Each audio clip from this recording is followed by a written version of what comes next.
Blimey, you've done it again. 3 weeks you've been here and I've yet to win a toss. Oh, come on, pay.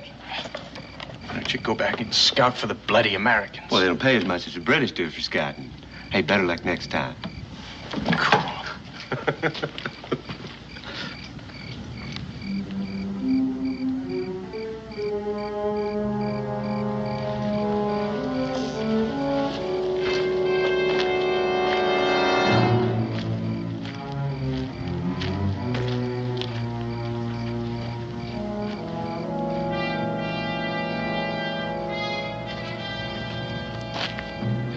Take our land.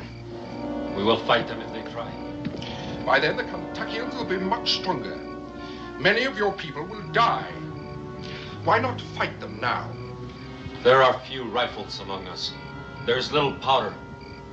We too must wait until we are stronger. It will be too late by then. Crooked Hand is respected amongst his people. We need their help.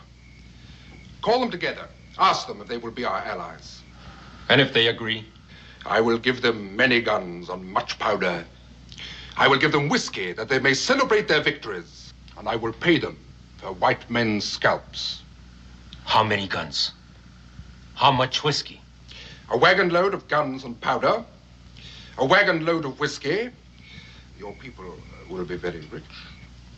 How do I know you speak the truth? Tell me where and I will send the guns and the powder. I will send the whiskey.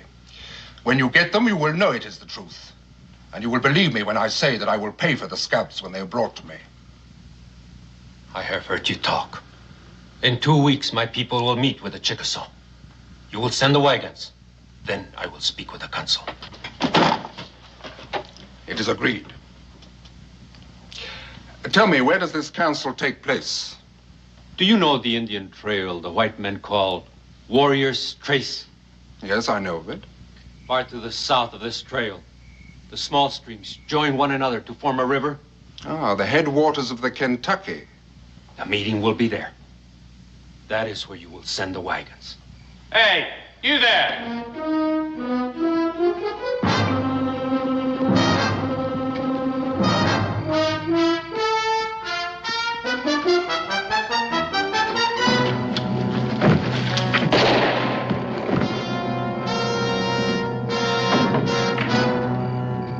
Over there, Mike.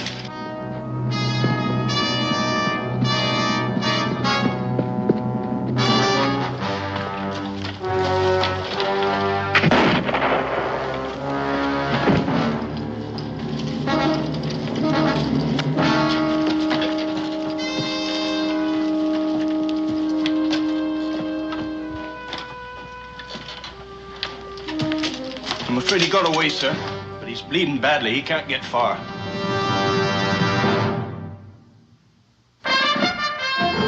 Daniel Boone was a man, yes, a big man, with an eye like an eagle and as tall as a mountain was he. Daniel Boone was a man, yes, a big man. He was brave, he was fearless, and as tough as a mighty old tree. From the coonskin cap on the top of old Dan to the heel of his rawhide shoe, the rippinest, roaringest, fightingest man the frontier ever knew. Daniel Boone was a man, yes, a big man, and he fought for America to make all Americans free. What a Boone wanted to do and what a dream come true was he.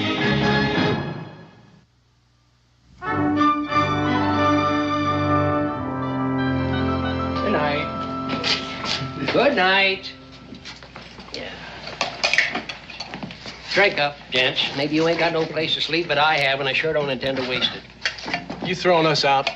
Right now, I'm asking. Throwing out comes later. Oh, you're a hard man, Cincinnatus. Well, Cully, I sincerely doubt it's worth staying up for. Just wait till tomorrow when you're thirsty. Hey, Dan? Latham Green. Your wife said I'd find you here. It's all washed out. You better sit down. Yeah. You're hurt, too. Here, let me take a look. I'm all of that. Just a have a drink. Cincinnatus, bring a towel. have taken a wrong turn, man. The last time I heard of you, you were heading for Kaskaskia with Major Clark. Yeah, that's true enough. Well, nothing's happened to Clark, has it? Oh, they was all doing fine last I saw him. What happened? Well, I was on me a scout, and I got myself picked up by a redcoat patrol. They figured I was just a trapper, so I hired myself out to the British for a while. You hired out to the British? Well, I couldn't lick them, so I joined them. No, I just now come all the way down from Fort Detroit. Eat this up, Cincinnati. Is old Hairbuyer Hamilton still up there? Yeah, he's still in business.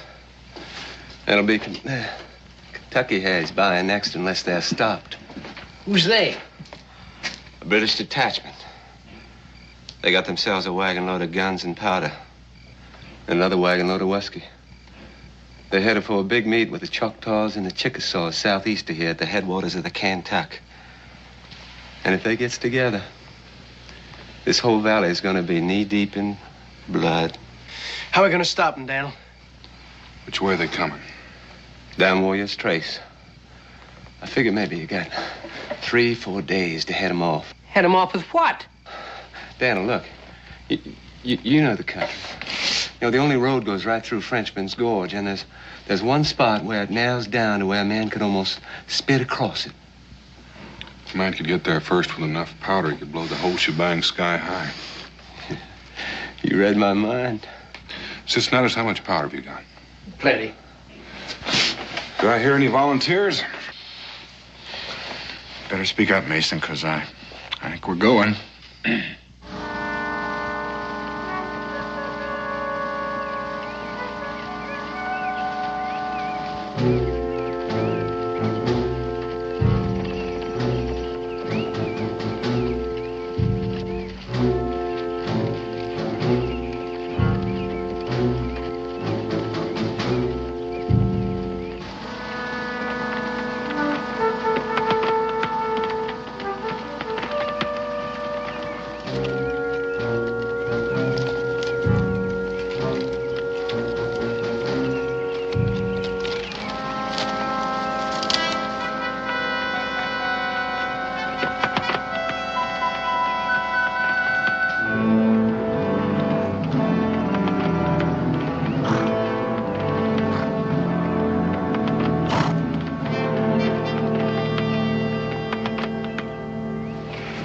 Farther we gotta go? Maybe 70, 80 miles. Well, that gives us enough time. Not much to spare. That country stands right up on end. Makes going a little rough. Daniel, you want me to take the first watch? Well, it doesn't matter very much. We're all going to get a turn. Well, I'll take it. I ain't very sleepy. Give me a holler in about 2 hours. Okay.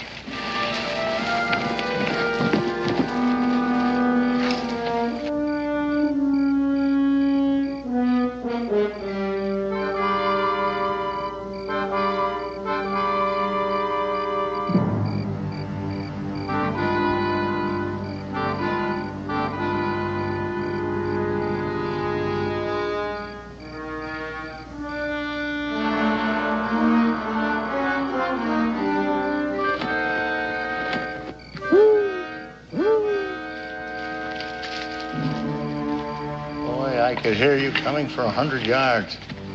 Now, you know I've taught you better. Paul, you know you can't see through that hat. For all you know, I could have been an Indian. It could have been a whole tribe and made less noise than you. Well, I trust you scouted the terrain. Yeah, Paul.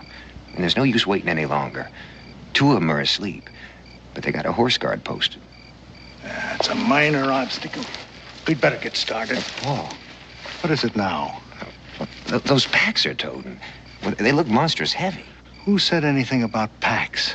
They're likely personal possessions. And stealing them would be an act of common thievery. It's the horses, lad, the horses. They're always good for sale or trade with anyone, red or white. Now, come on.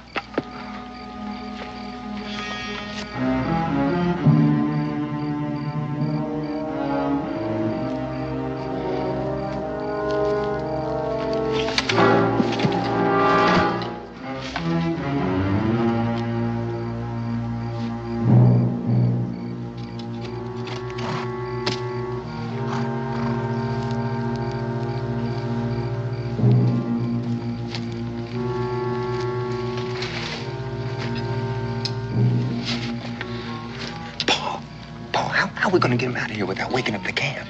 That timber's awful thick to travel through in the dark. You don't have to worry about noise now, boy. Go ahead, move out.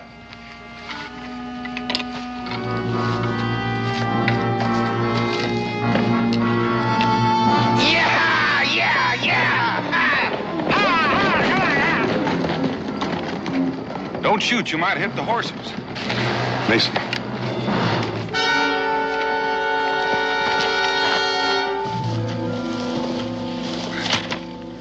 What hit me? Just about to ask you. I don't know. Somebody grabbed me from behind. And that's all I remember. Well, whoever did it wasn't ain't taking any chances on you waking up. Horses. They're gone. Give me a hand. We'll get him over to the fire. Oh. Grab the bottles. Is it Indians? Been Indians that lifted your scalp. The way it feels, I'm not sure they didn't. Indians or white, it doesn't make much difference. Either way, we're set afoot. Sit him down right here.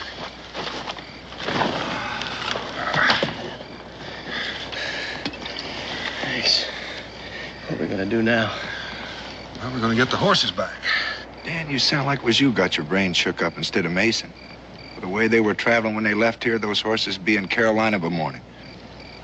Well, just a chance they may figure we won't try to track them. Is there any chance of making it on foot?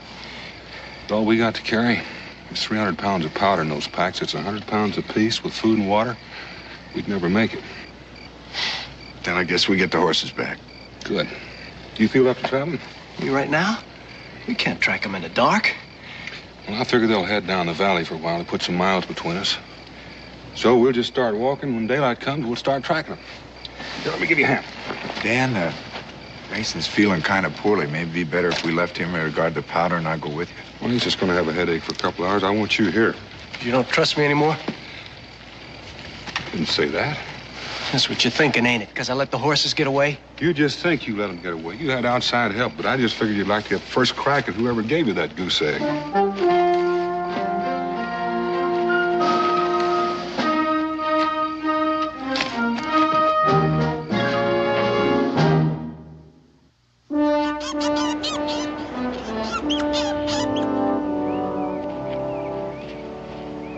Well, they camped here before they stole the horses. Took time to eat. The looks of the prints, it looks like they had a woman with them. Woman? Well, what's so surprising about that? I don't know. I just don't see a woman going around stealing horses, that's all. That sentiment does you proud, Mason, but that goes to show you how much you don't know about women. Ellie! Ellie, where are you, girl? I'm taking a bath. In the water? How else am I going to take a bath? Oh, it's common knowledge that taking a bath brings on sickness and the vapors. And yet you do it anyhow. I tell you, you put a burden on a man. You said yourself that cleanliness was next to godliness. Cleanliness of the soul. It's a common misinterpretation of the book. There's absolutely no excuse for daily washing. That's not what my pa said. Your father, may he rest in peace, was a misguided man. He may have been misguided, but he was no horse thief. Mind your tongue, girl. I won't mind my tongue. You and Ethan didn't have to steal those horses. It saddens me to hear you talk like that. The taking of those horses was a matter of necessity. Besides, I was only thinking of your welfare. My welfare? You make it sound like I was crippled. I don't need a stolen horse to ride. It was all part of a long-range plan. Now, the last place that we stopped, I was told that land was to be had for just the asking down in Carolina. You mean we're going to settle down someplace? Well, I was keeping it as a surprise, but since you wormed it out of me, You see, we need those horses. A man cannot till the soil without a beast to pull the plow. This gypsy life has no existence for a lady. It's to my discredit that I didn't think of it myself, but better late than never. You don't mind me saying that I still don't believe you. Well, I can't say I blame you. You see, I cast aside my Christian principles when Ethan's mother passed away. Yes, I've been a sinner. But now I've seen the error of my ways. Then take those horses back where they belong. Girl, are you trying to get me hanged? I don't mind doing penance, but that's carrying it too far. No, I'll keep them around just as a reminder of my sinful past.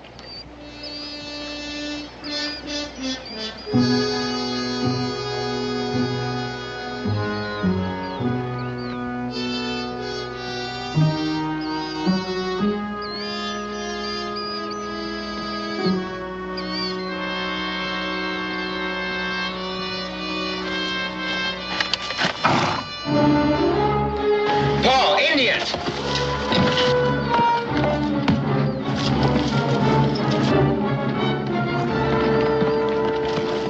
Are you all right, boy? Oh, they got the horses, Paul. I already gathered that. Come on, let's get out. I don't think that would be advisable. It's been my experience where there's 3 Indians, there's apt to be more where they came from. Take a look at that, Paul. Is it bad? Oh, no, just a scratch.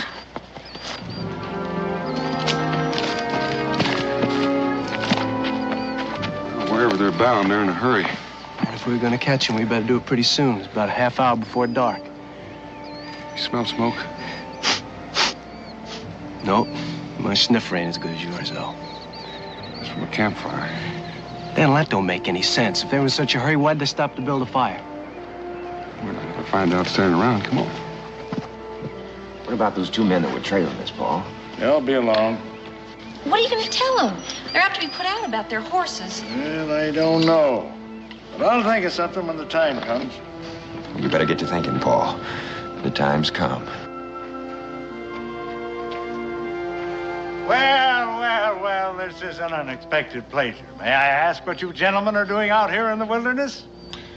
Right now, we're looking for horses. Oh, well, that's quite a coincidence. So am I. No later than this afternoon, a band of thieving redskins ran off all our stock. I don't see where you got any reason to complain. That's where you got them to begin with, ain't it? Sir, are you calling me a horse thief? Do you know any other name for it? Well, would you believe that we found those animals peaceably grazing alongside the trail? At the time, it seemed like an act of divine providence. Damn, there ain't no sense listening to him. He's just gonna keep right on lying. I'm gonna look around. Stay right where you are. You, sir, I'll thank you to lay aside your gun. Ethan, get the rifle. Don't touch that gun, Ethan. Do as you're told, boy. I'll give the orders here. You keep waving that pistol around, you're gonna get somebody killed. Take it away from him, Mason. Stay where you are. I mean what I say. Why don't you take it, Daniel? I'm warning you. I'm not ordinarily a violent man, but I'll shoot the first one that moves. Well, not with that gun, you won't. There's no powder in the pan. It's broken. I acquired this firearm in a game of cards. It seems that the man that I won it from was dishonest. And how was the card game? Well, that was dishonest, too. It's getting so that you can't trust anybody anymore. Here, take it. I'm going to ask you one more time. Where are those horses? Like Uncle Simon said, the Indians stole them. You keep out of this, Ellie. You get right on up there. You just keep talking, Ellie. That's all I know. Ask Ethan. There were 3 of them. Jumped me before I could stop them.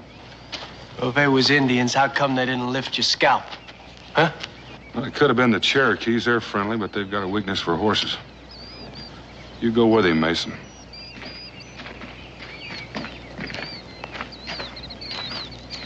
Well, now that we've got our little differences settled. Our little differences?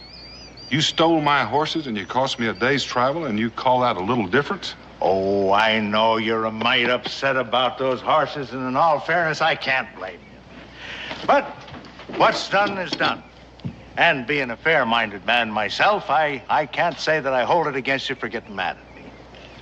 You're not going to hold it against me? No, better friends than enemies. So allow me to introduce myself. I'm Simon Doggett, and this here's my adopted daughter, Ellie. Howdy. Howdy. My name's Boone. Boone? Boone? That has a familiar ring. You're not running from the law, are you, Mr. Boone? Nope. Are you? Oh, whatever gave you that idea? Since you did manage to steal my horses, it occurred to me that thieving might be just a part of your natural trade. Oh, now there you go, bringing up a subject that I thought was already settled. We're real sorry about the horses, Mr. Boone, but Uncle Simon needed them so we could start a farm. He's a farmer? No, not yet, but we aim to settle somewhere down in Carolina. Uncle Simon heard the land was free down there. Oh, it's free, all right, if you don't mind fighting the Indians for it. They never told me they had any trouble with the savages. Well, that's Chickasaw and Choctaw land. They've never been too fond of the whites. Now it's worse that the British are paying bounties for white scalps. Well, it looks as though we might have to change our plans. Well, you just might take my advice and go back where you came from. Well, Mr. Boone, I find that suggestion just a little bit impractical. What he means is we got run out of town last place we were in. Ellie, please. That's why we're hiding out here in the woods. Battle? According to them tracks, there was 2, maybe 3 Indians, just like Ethan said there was. I reckon that settles it. You know, if we were to split that load up into 6 pieces, we might still be able to make that gorge on time. Them 3? Well, Simon owes me a favor. This would be an opportunity for him to square it. Just a minute, Mr. Boone. Am I to understand that you are to make of my kin and myself beasts of burden? Well, that's one way of putting it. Why, that's downright degrading. And beside that, conscripting labor is against the law. I can't allow it. Well, maybe you'd like to go back to that town they just run you out of. Oh, well. You don't leave a man much choice, Mr. Boone. Now, inasmuch as we're friends, I'd like to help you out, but as of late, I've had the miseries. Well, I figure that you'll be feeling worse by the time you get to where you're going. Now, why don't you just start collecting your gear here? What about her? She's walked this far. I reckon she can walk a little farther. Hell, she could get killed. We can all get killed. There's no help for it. But we sure can't leave her here alone. All right, start packing up.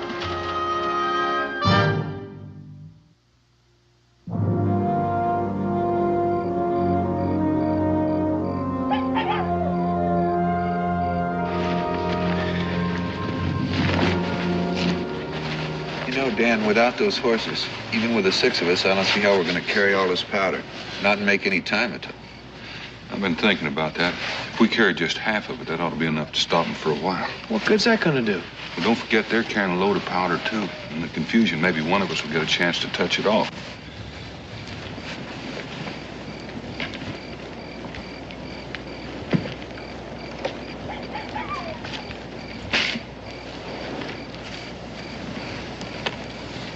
Look at your pa over there. Sound asleep like you didn't have a care in the world. Ethan, couldn't you talk to him? Talk to him? About what? About cheating and stealing the way he does. Seems like every place we go, he gets in trouble. That's the way Paul is. Got to make a living for it somehow, don't he? Some people work. You know that ain't for Paul. He figures he's too smart to stoop to working with his hands. Ethan, don't you ever feel like you'd like to have a home? I don't know, maybe it's different with boys. Maybe it's like Pa said, you don't miss what you never had. Seems like we've been moving on to someplace else ever since I learned to walk. Yeah, I guess that's my trouble. If Pa hadn't died, there's no use thinking about that either. Ellie. Oh, it's all right, Ethan. It's not your fault. I had no business sounding off the way I did. Well, what I meant to say was, well, when you and me get married. Who says we're gonna get married? Well, if I don't marry you, who else is going to? I'll find somebody. Maybe I already have. Mason over there? Could be. Now, you hear me, and you hear me good. You know, I've seen him looking at you. But I didn't know you was looking back. Why shouldn't I look at him? Because you belong to me, that's why. I don't want you looking at anybody. Or anybody looking at you either. Now, you just remember that.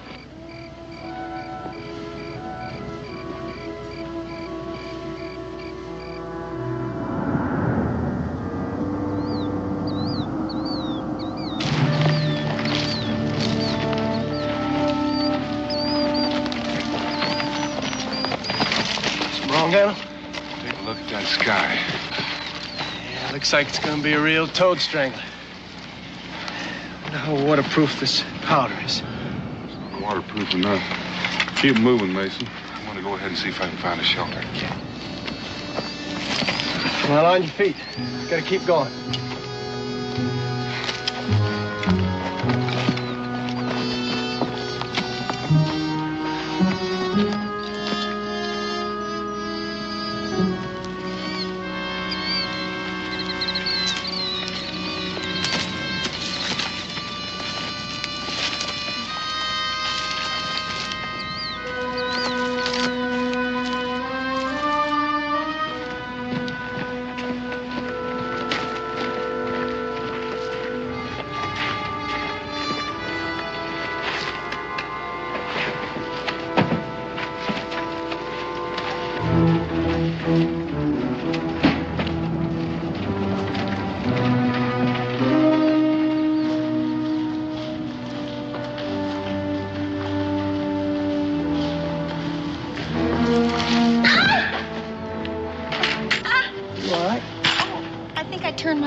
What's eating you? You keep your hands off of her. Ow, Ethan, behave yourself. He was only being kind to me. Yeah, well, I'll teach him to go putting his hands on you. That's the way you want it.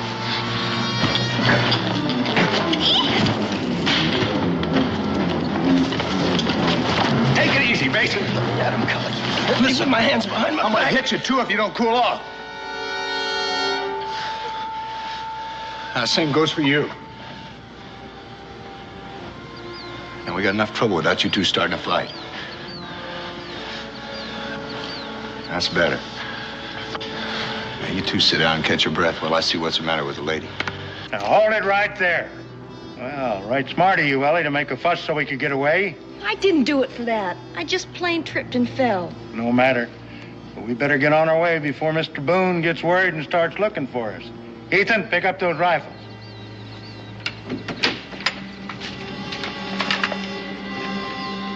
Well, I don't like to leave you out here in the woods without a gun, but I figure you'll make out all right. Simon, put that gun down and tell the boy to put his down, too. Mr. Boone, if you shoot me, you'll have one less slave to help you with your carrying. I'll have 3 less if I don't. Now, make it easy on yourself and don't take too long making up your mind. Huh. What makes you think my kin would help you if any harm was to come to me? Simon, you're running out of time, and I'm running out of patience. Now, put it down. You're bluffing, Paul. And again, he couldn't. Ethan, put it down before you get me killed.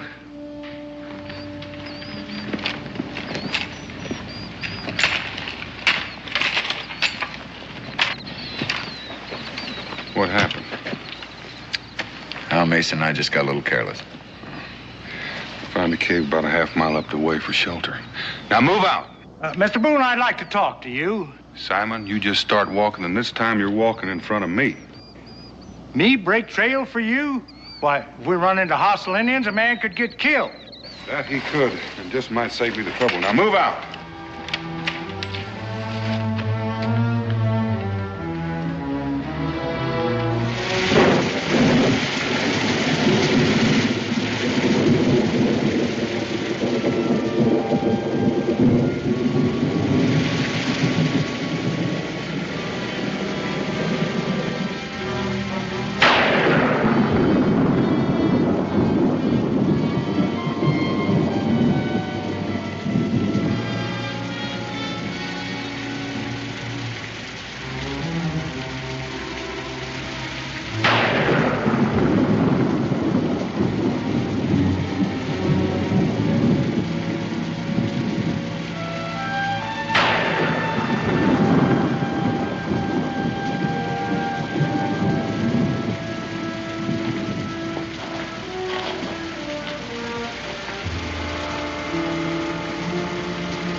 Sneaking up that way, son. I wasn't sneaking up on you. I was just trying to keep our slumbering companions from knitting up the ravel sleeve of care. You know Shakespeare, I presume. Not very well. Ah, that's a pity. The entire quotation escapes me for the moment, but it'll come to me later. What do you want, Simon? You didn't wake me up just to quote portrait. No, I didn't, but the phrase seemed appropriate at the time. Oh, relax, Mr. Boone. I just want to talk to you. All right, start talking. Well, I gathered from your conversation that we are about to reach our destination, wherever and whatever it may be. With a little luck, we ought to get there in the morning. Why? Well, considering all the services we've rendered, you don't seem to be exhibiting much trust in us. Well, that's where you're wrong, Simon. Not a question of a lot of trust. As a matter of fact, I don't have any trust in you, no. That's what hurts. And after all the help we've been to you. I'm going to ask you one more time. What is it you want? Well, I'd like the simple answer to a question that's been plaguing me. You see, a little while ago, I took the liberty of peering into one of the packs I've been carrying. And I just wondered what in the world a man would be doing with all that powder. Well, he could be selling it to the Indians. First thought that crossed my mind. I'll bet it. And it also crossed my mind that a man could make a tidy profit on such a deal. Mr. Boone, I could tell you were a businessman the first time I saw you. Well, now, what else could you tell about me? Well, I could tell that you wouldn't mind sharing the wealth with an old man who was willing to forget what you were selling and who you were selling it to. Well, Simon, that sounds a little mite like blackmail. Oh, that's an ugly word, Mr. Boone, an ugly word. Let's just say that I'm doing you a favor, and you're willing to pay for it. Well,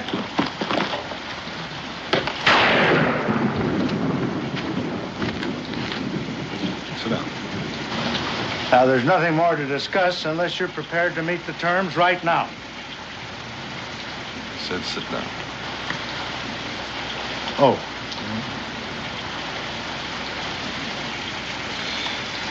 Simon, assuming that all the things you said are true, what makes you think I'd pay you off instead of killing you? Well, I've given that quite a little thought, too. And you're not the type of a man that would shoot down an unarmed man. But I am the kind of man that has no compunction whatsoever about hanging a horse thief. There you go, bringing up a subject I thought was settled. Simon, you don't deserve an answer, but we're getting fairly close to where we're going. So I'm going to give you one. We're not going to sell that powder to the Indians. What? Mr. Boone, I'm disappointed in you. But if this is so, do you mind telling me what we're doing and where we're going? Well, sometime today or sometime tomorrow, depending on when they get there, we're going to blow up a British wagon train. Don't you think that that's apt to get them a little mad at you? That's a fair assumption. And knowing this, you chose to involve me and my kin? It was not my choosing, Simon. It was yours when you stole my horses. You know, something like this could make a man hate horses. Mr. Boone, I have absolutely no quarrel with the British whatsoever. So, if you'll just pay me our share of the money that you owe us for being so much help.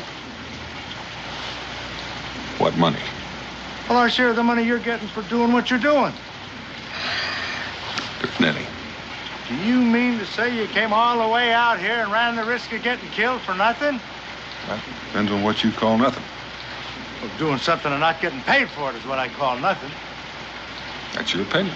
Well, what's your opinion, Mr. Boone? Oh, I don't think your pa would understand. Maybe Paul wouldn't. It could be I just might. Now, Ethan, you stay out of this, boy. You don't know what it's all about. Pa, I heard it all. I'd still like to know what Mr. Boone's opinion is. Well, it's fairly simple, isn't it? The wagons that we're after are loaded with powder and rifles and whiskey for the Indians. If we can stop them, we can save a lot of homes, maybe a lot of lives. Are these folks you mean to save all kin and friends of yours? Some of them I've never seen. There you go, running around risking your neck for people that don't even know what you're about and probably wouldn't thank you if they did. I can't argue that. Well, then tell me why. Well, I reckon if you belong to a community, You owe a certain obligation to her. Have you got a family, Mr. Boone? A wife and a boy. Well, then that's why you're doing it. And don't tell me all about this obligation to your fellow man. Well, if you don't believe me, ask Mason or Cully here. They're not even married. Mason? I can't add much to what Daniel said. All I know is you gotta pay for the privilege of living with people. And maybe they're allowing you to live with them, whatever it is. It's the same goes for me, too.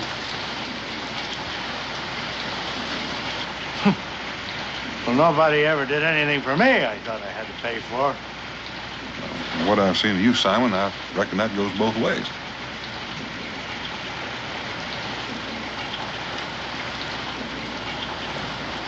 Storm's letting up, man.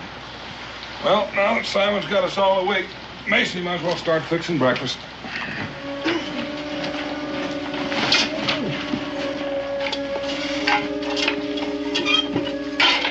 Time we eat will be light enough to travel.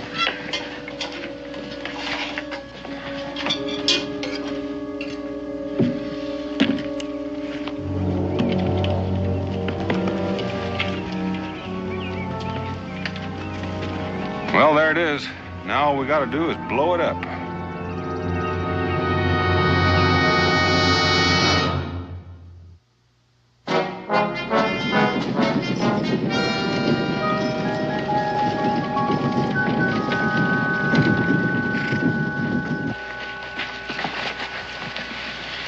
When do you think the British will come, Dan? Well, we've cut it pretty fine. They could be here almost any minute. Mason, come on. Let's get this powder down the road. Well, Mr. Boone, since we're here and since me and mine have done our duty as your beasts of burden, we'll be on our way. As soon as you give Ethan and me back our guns. Oh, help yourself. I've got a little work to do. Mr. Boone? Ellie and me, we were just wondering if there's anything we can do to help. Ethan! Well, I appreciate the offer, Ethan, but it might be a little rough on Ellie. We know, but we already talked about it. You see, Mr. Boone, we never had a chance to belong any place. Maybe never will again. So if it's like you said that, well, we got a price to pay, well, we'd just soon start paying right now. Ethan, have you lost your senses altogether? You can leave if you want to, Paul, but we're staying. Well, if that's the way you feel about it, we can use some help. Well, you just tell us what to do, Mr. Boone. Ethan, we've got no quarrel with the British. Paul, there's no use trying to talk me out of it. I don't like to go against you, but, well, my mind's made up. Now, you were saying, Mr. Boone?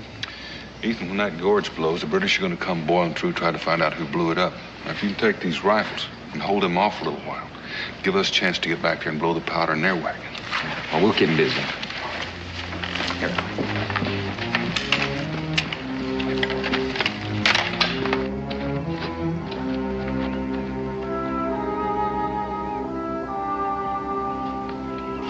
Ethan? Paul, there's no use. I don't like to go against you, but, well, my mind's made up.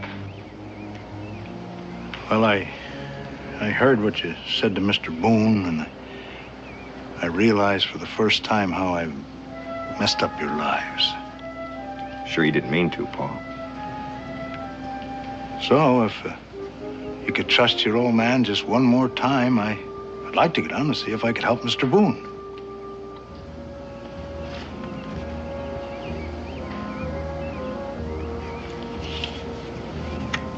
All right.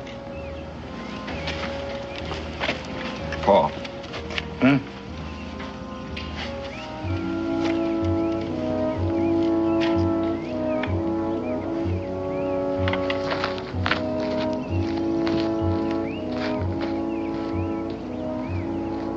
You still here? Mr. Boone, I've been shamed in front of my son, and I'd like to make it up some way. So if it's all right with you, I'll be your lookout. Come on. Hope it's us he's gonna look out for. Well, the worst he could do would be to join up with the British, and that might be a big help to us. How high up do you want to set these things? Well, as high up as we can get without running out of fuse.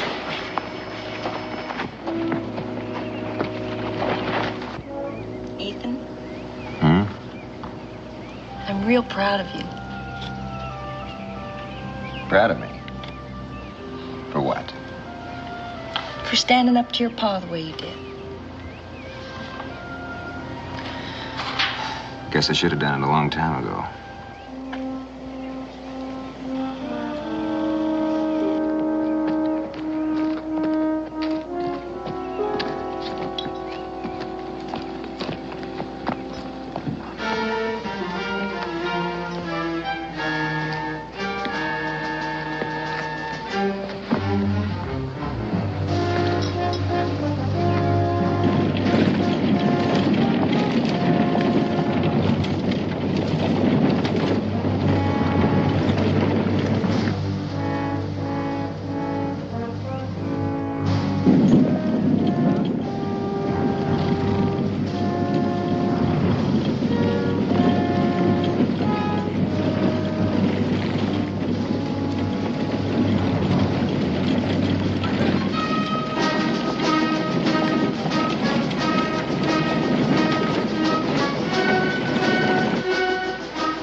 How you doing? I'm ready. Just about set.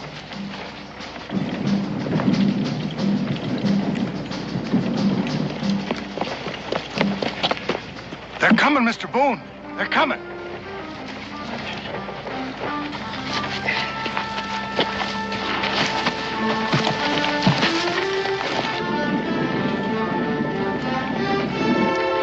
Get on around the rock now. They'll be coming at us any time. I'm staying right where I am. Even you know I can shoot as good as you.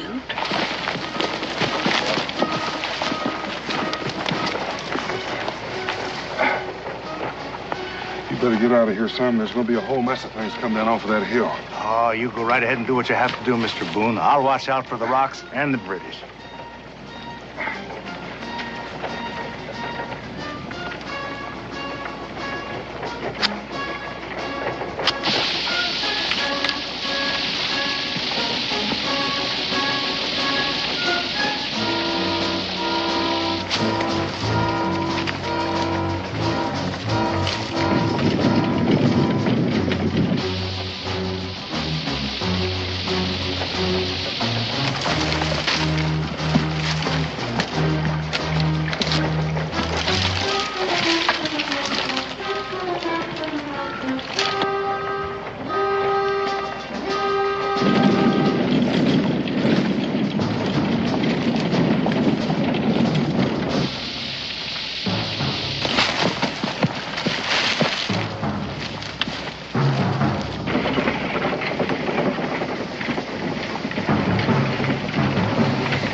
Stay here or go up with the wagon.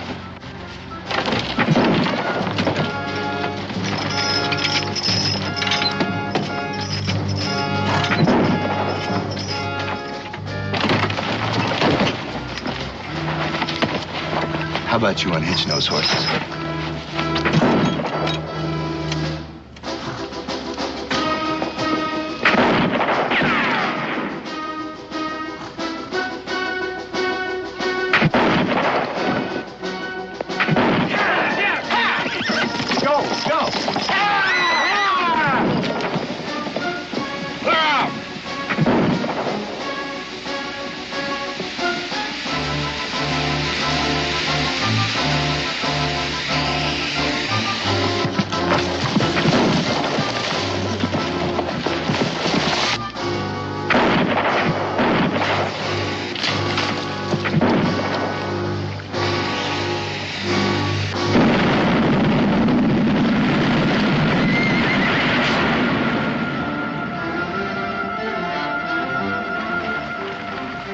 Simon, get out of there.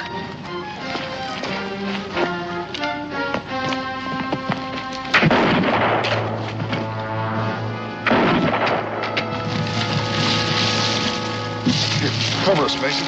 Cullen.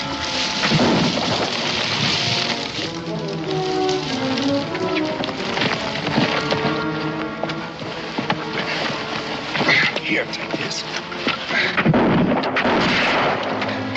Oh, what's the matter? You blind, Cullen?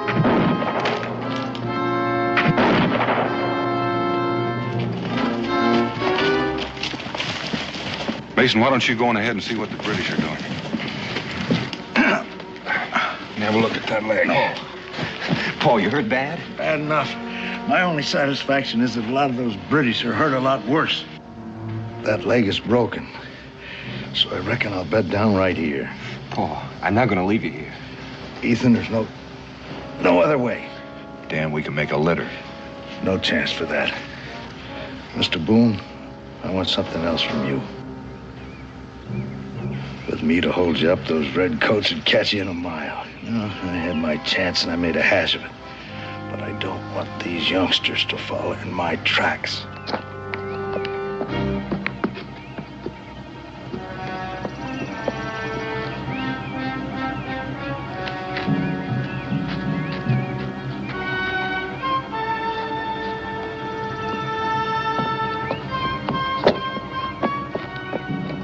You were right last night. These youngsters have a right to a home and a chance for an education. And I want you to promise me to get them out of here safe and sound. You're a stubborn man, Simon. They'll have a home. I promise you that. Daniel, we better get moving. Leave me a couple of guns and I'll hold them off till you get in the clear. All right. So long, Simon. Goodbye, Mr. Boone. You know, in some ways, it's been nice knowing you. Uncle Simon. Oh, Ellie, now, don't feel bad. Come on. Get going. Ethan, take care of Ellie. I will, Paul.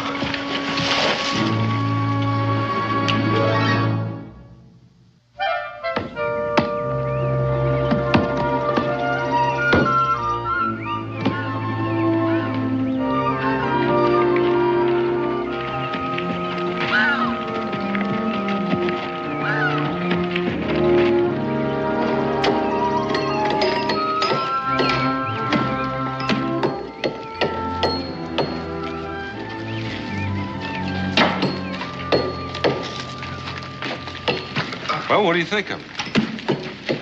Well, it looks like it's going to be a real nice cabin. Well, I'm glad you like it because it's yours. Ours? Yep. Lock, stock, and barrel. Oh, but Mr. Boone, I could never make enough to pay for a house like this. Oh, there's no pay, Ethan. You know, folks around here are kind of grateful because you helped save their homes. They figure you ought to have one. Think of it as sort of a monument to Uncle Simon. Mm-hmm. And I can't think of anyone who deserves it more. Uncle Simon! Well, you two are looking mighty fit.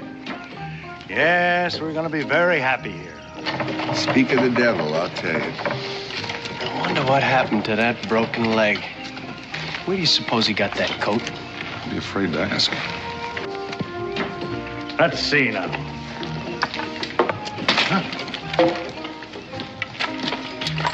Yes, we'll have him build a nice little room right here for me. Nothing fancy, just a place where I can sleep. Of course, we will need another fireplace. Yes, sir, this is going to be a nice little cabin.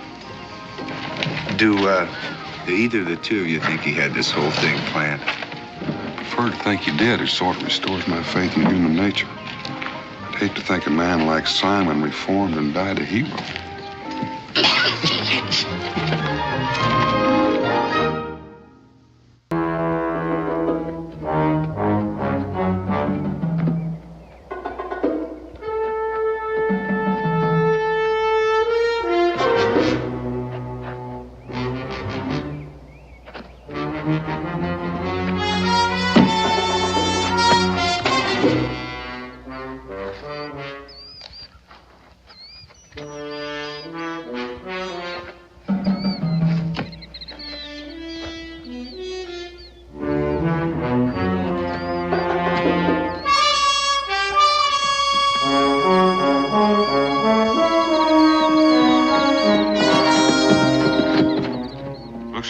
close, boys. Let's spread out. Remember, don't use your rifle unless you're forced to. They want him to stand trial.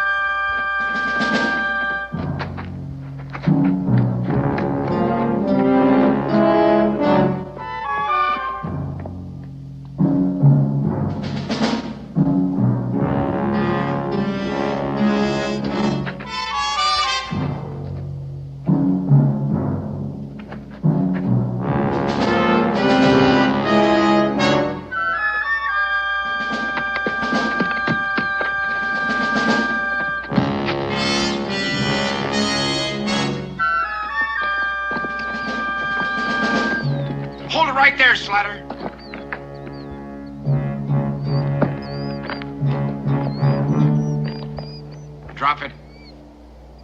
Turn around real slow.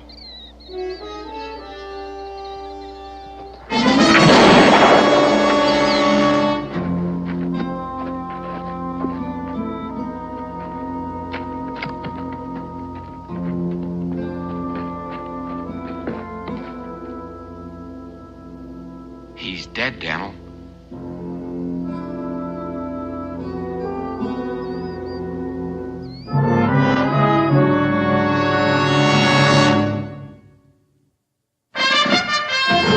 Daniel Boone was a man, yes, a big man, with an eye like an eagle and as tall as a mountain was he.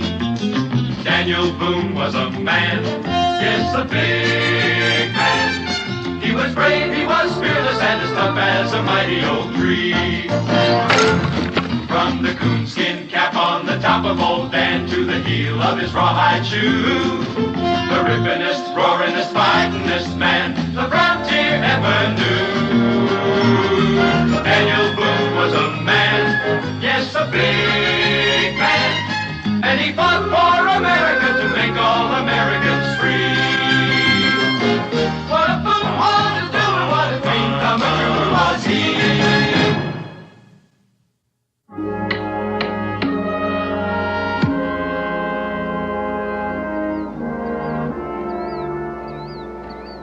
I reckon that's the best we can do for him. Yeah, I guess so. You're not blaming yourself, are you, Ben? No, I came up on him so fast. It was a fool thing to pull his pistol on me. Well, I reckon he's got a cabin or a lean-to around here someplace. We ought to try to find it and return whatever he's stolen. Hope there's not too much there. It's a long way back. Well, if it's more than the three of us can carry, we can always make another trip. Yeah.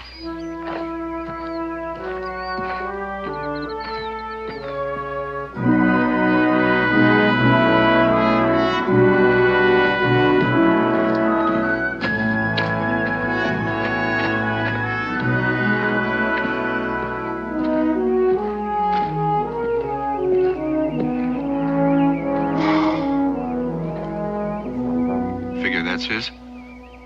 Only one way to find out.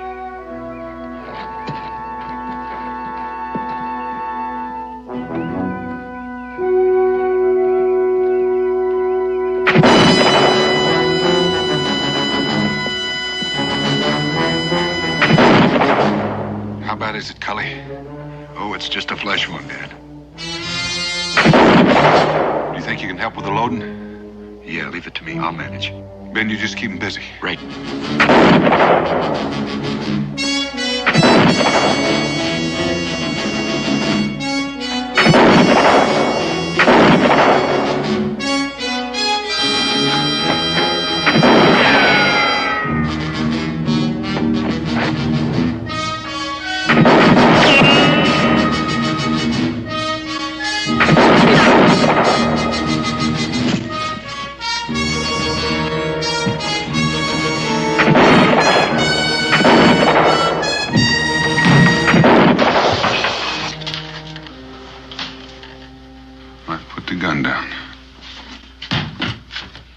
Outside.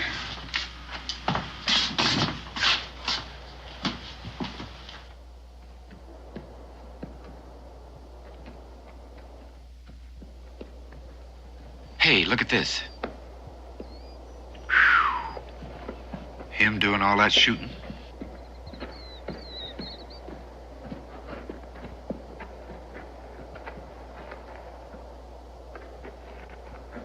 Who are you?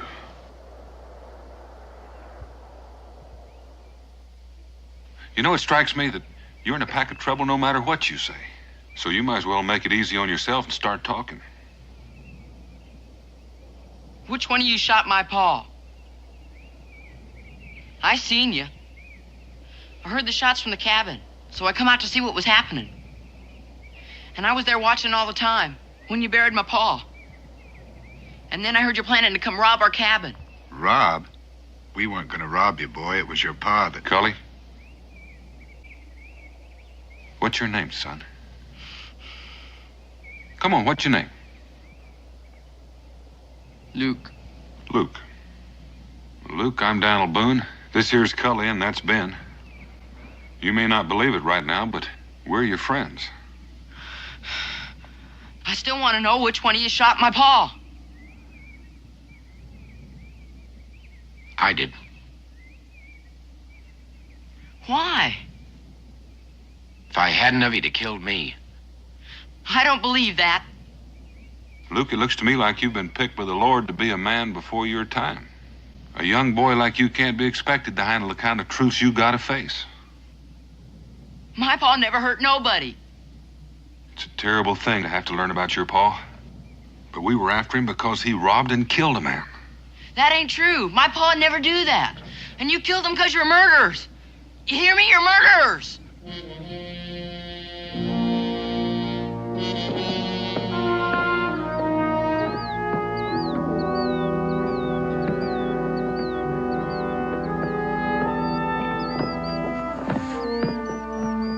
How's that arm, Cully? Oh, it's okay, Dan. Well, Becky, take a better look at it when we get back. Off we go, young fella. Get your hands off me. Well, somebody's got to help you.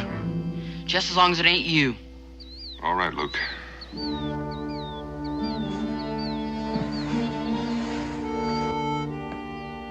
Go over here.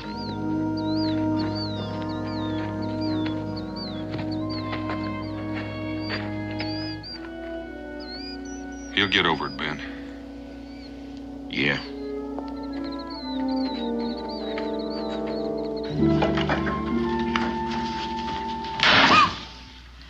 Israel, you're gonna scare me right into old age if you don't stop slamming that door every time you come in and out. I'm sorry, Mom. Well, being sorry isn't enough. Now, you're gonna have to learn to come in and out of the house without shaking the beams loose. You go in and out of that door 3 times and do it the right way. Oh, Mom! Now! Yes, ma'am.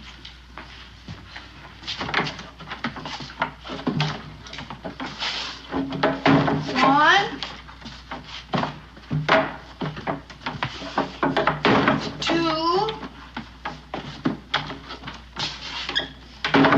3. And one more time for good measure. Yes, ma'am.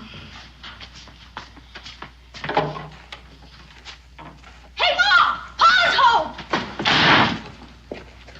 Pa! Did you catch him? Did you catch him? We'll talk about that later, son. Hi, Dan. Rebecca. Oh, it's good to have you home. Dan, Cully. Hi, Rebecca. And who's this? His name's Luke. Hello, Luke. Better look after Cully's arm. Why, what happened? Oh, it seems I've been shot, I guess. Are you badly wounded? No, it's just a scratch. Well, we better have a look at it. Come on inside. Ben, get that. Ben, why don't you take yours on over and I'll bring mine later. You need to do that? Put it on there. Well, you can't carry all of this. Try, my friend Boone. Put it on. All right. Got it? Yeah.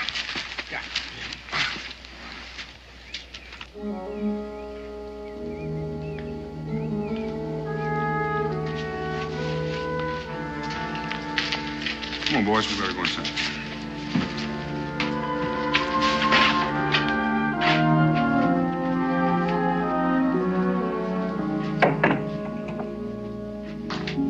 How's the arm, Cully? Well, it's more than a scratch, but it should heal quickly. Don't suppose it'd hurt if you stayed for supper. Oh, thanks, Dan, but I got so much work at my place. If I don't get started at it soon, it's going to be living there instead of me. Now, Cully, you best take care of that arm and not use it too much at first. Oh, I think it'll be all right. My name's Israel. Thanks, Rebecca. Dan, I'll see you in the morning. All right, Cully. Luke? See you. See you, Kelly. Israel, why don't you take Luke out there and show him where to wash up before it gets too dark? Sure, come on.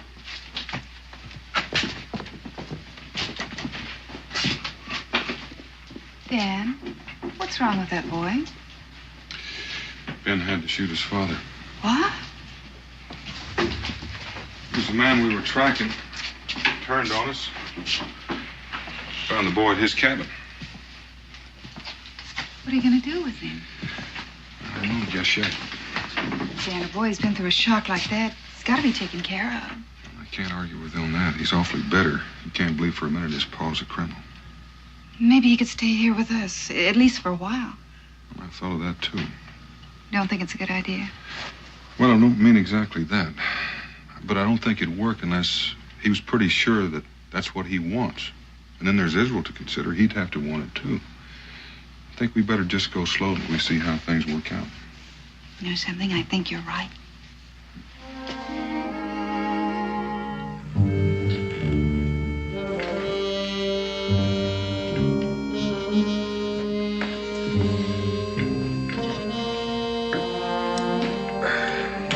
Luke, you're not eating much. I'm not hungry. Suit yourself. Have you got any kin hereabouts? Kin? Aunts, uncles, cousins? No. It was just my pa and me. Well, I reckon we'll have to figure out what happens to you now. Why don't you send me to jail for shooting your friend? Well, I reckon I could if I wanted to, Luke. Is that what you want me to do?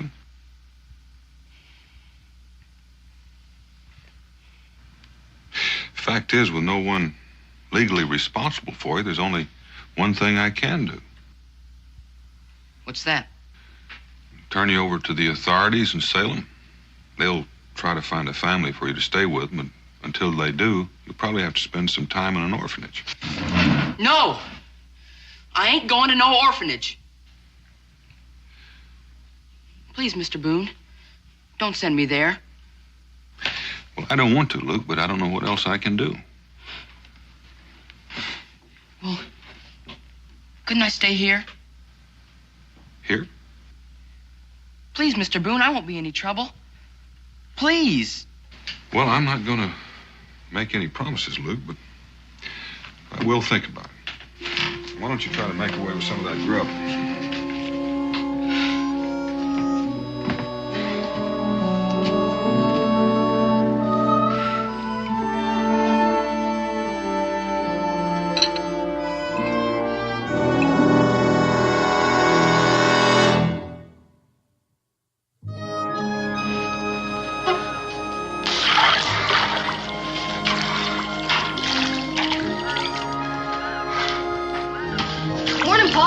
Morning, Israel. Where's Luke? He's still sleeping. Well, I guess he needs it. That boy's been under strain. I figured that, so I let him sleep in my bed. I slept on the floor. Real good of you. You know, Israel, Mo and I had a talk about Luke last night, but we didn't want to decide anything until we knew how you felt about his staying with us, Mo. I've been thinking about it. Well, it's important for you to be completely honest, Israel. I know. Friend Boone? Good morning, Ben. Morning, Ben. Morning. Have a nut. Thank you. How's Luke doing? Oh, better, I guess. Could I talk with you a minute? Sure. Excuse us, Israel.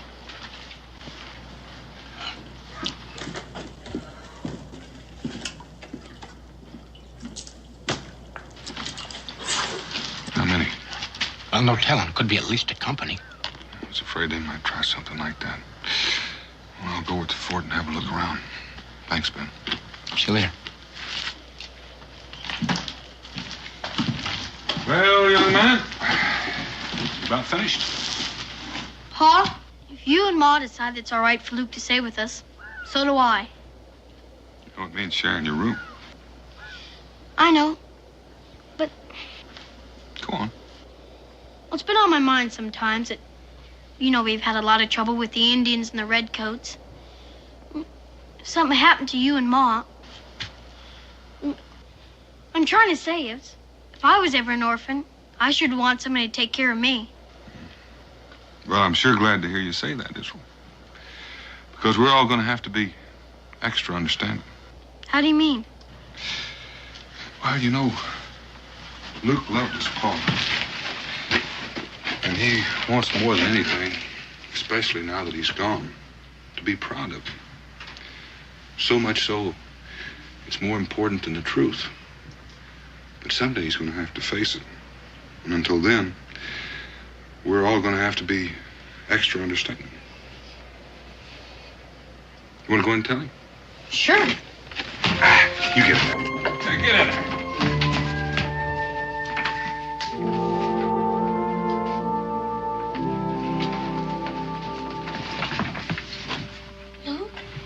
Luke, wake up. What's the matter? Pa said you could stay with us. I knew he would.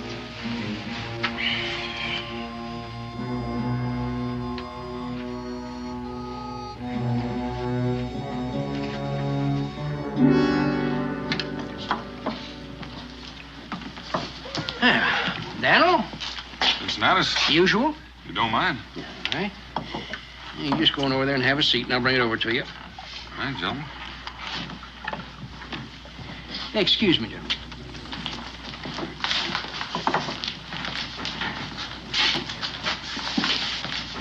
Redcoats all over the place. You know what they're doing here, don't you? Blocking Cumberland Pass. That's right. There ain't nobody gets into Boonesboro that ain't questioned and searched. Well, that means we're going to be running short of powder and shot for quite a spell. Daniel, if them Injuns attack, we can't defend Boonesboro for more than one day with the supplies we got. I know. I don't know what we're going to do. That's the only way we can get into Boonesboro is through that pass. Yeah, so far it is. What do you mean? I figure we just better find ourselves a new way. Yeah. Got any ideas? Yeah, I have one. Better just check it out.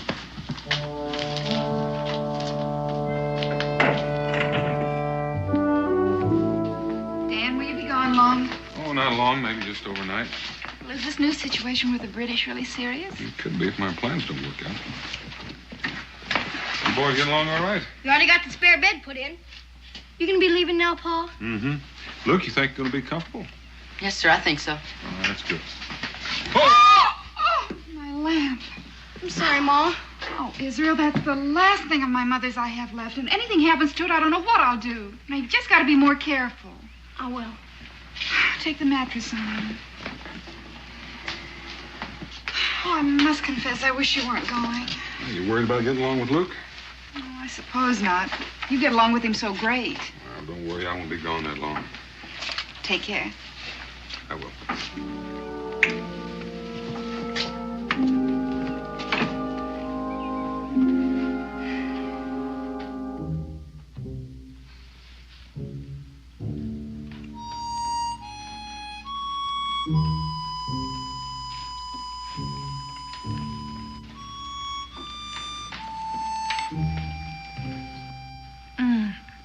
Luke, around here we use a knife and a fork.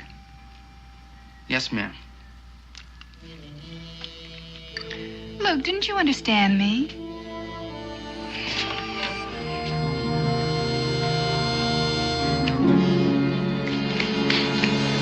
Luke! Where are you going? I'm going to bed. But it's early and you have to help Israel with the dishes. I'm tired.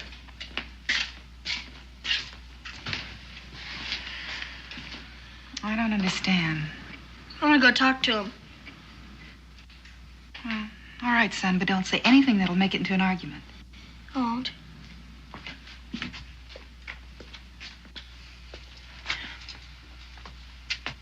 Luke, what's wrong?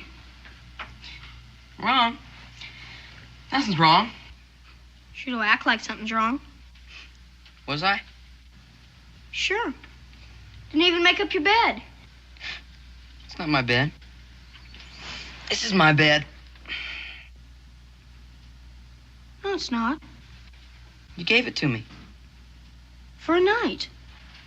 You didn't say it was just for one night. Well, I didn't think I had to.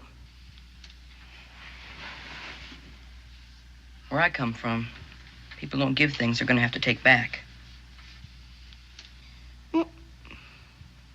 Guess it's all right.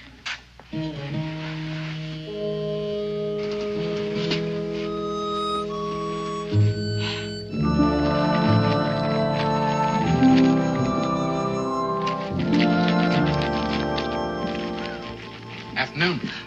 Oh, Ben. Daniel's not back yet. Oh, I know that, but he asked me to look in on you while he's gone. Oh, that's mighty nice of you. I'm fine. Well, you know, Rebecca, you don't look fine. Oh, well, I guess I just didn't get enough sleep last night. How'd you like a cup of coffee to go with that biscuit? No, thank you. I just had some. I gotta be heading back. Where are the boys? Oh, Israel took Luke out to meet some of his friends. How are things working out? I guess things like this just take time, Ben. Yeah, I guess they do it that. See you tomorrow. All right. Thank you.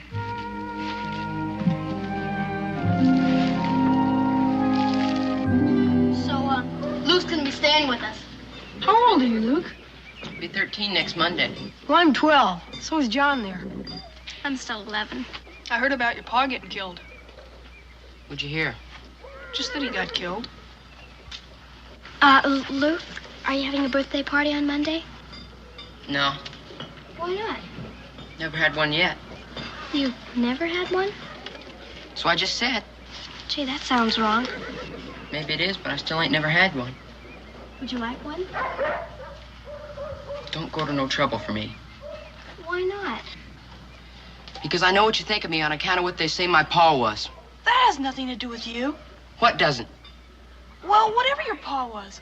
Sure. Just because he turned out bad doesn't mean you have to. Don't you ever say that! I didn't mean it! Don't! What's wrong with you?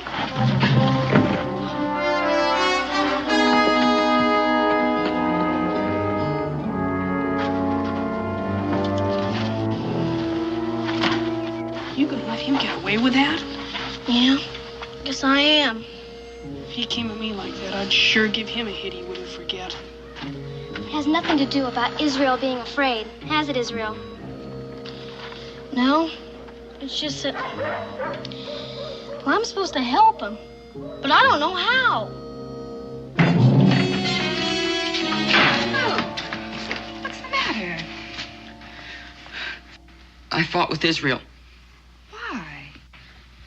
I can't explain it. Well, is there anything you can explain? I don't know what you mean. I mean, a terrible thing has happened in your life by losing your father. We understand that. And we want to help you, but we can't unless you allow us. Can I go now? After you promise me something. What? That you'll try to let us be your friends. Friends? I don't have any friends. It's not true, Luke. Yes, it is. My pa didn't have any either. People lied about him. They call him a thief and a killer. And that friend of Mr. Boone's, that Ben, he shot my pa. And now you owe it to me to take care of me. We don't owe you anything. Yes, you do. You owe it to me. You owe it to me.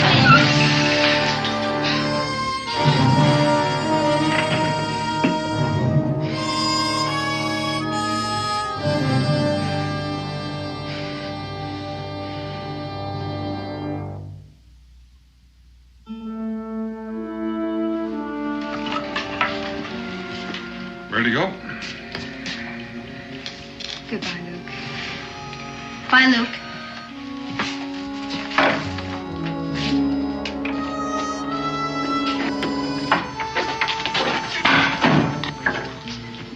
How long do you figure I'll have to spend at the orphanage? Orphanage? Ain't that where we're going? Oh, I hadn't thought about it. Well, where are we going? The fort. Why? Well, look, I guess this is as good a time as any to talk about it. You know, there are a lot of things I could say about your abusing our hospitality, or even being ungrateful. And most folks would agree with me 100%. But you know something? They'd be wrong. They would? Yes, sir. They just wouldn't take into account that you're the kind of boy that just can't stand getting favors. So I'm taking you someplace so you won't have to say thank you to a single person. I don't understand. Well, look, you know, we asked you to come and live with us for a while, and we took on a part of your responsibility. And I'm not sure that was entirely fair to you.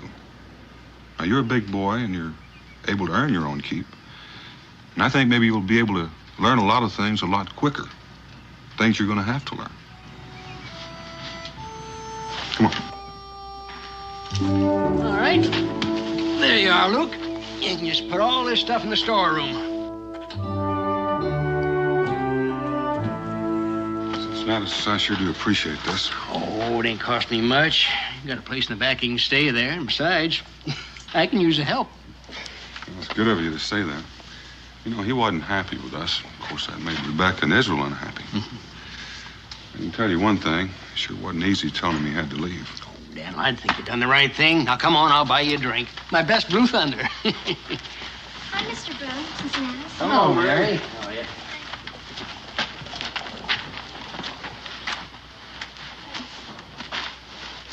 Hi, Luke. What you doing? What does it look like I'm doing? Working, I guess. That's right. Do you mind if I ask why? No. I have to earn my own way. You see, I'm different from you and everybody else with parents. I don't understand. I thought Israel's folks were taking care of you. Well, they're not. Why? Because they kicked me out, that's why. What are you asking so many questions for? I guess it's because I like talking to you. You do? Well, that don't make any sense.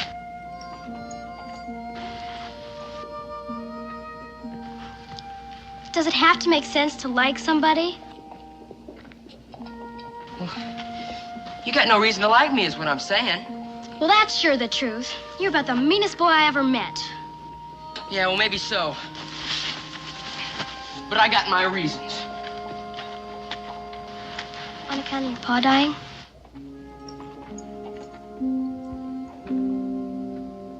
My pa didn't die. He was murdered by that friend of Mr. Boone's, that Ben. And then Mr. Boone, after telling me I could stay there with them, he throws me out and makes me work here for Cincinnatus. Are you really my friend? Sure. If you want me to be. And I could tell you something and you'd promise not to tell anybody else. I guess so. I'm gonna get even with that Mr. Boone and that Ben. How? I don't know how yet, but I'm gonna find a way. You just wait and see. But everybody I know thinks that Mr. Boone and his friends are real fine people. Well, I know different.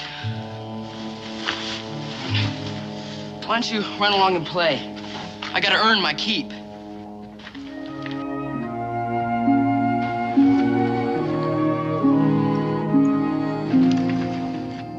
Wouldn't have to tell him anything. Just invite him. Well, how do you know he'll come? It'd sure be an awful lot of trouble to go through for nothing. I just think he will. But we'll have to know for sure. Well, then, I'll tell him it's my birthday party. What good would that do? Luke says he's my friend. I'm sure he wouldn't turn me down if I asked him. I sure don't like the idea of giving a party for somebody who hates us. But he doesn't. He's just got a lot of strange ideas about people, that's all. Well, what kind of ideas? I can't tell you. Why not? Because I promised I wouldn't. Israel, what do you think? I don't know. He likes you. Guess he could learn to like us.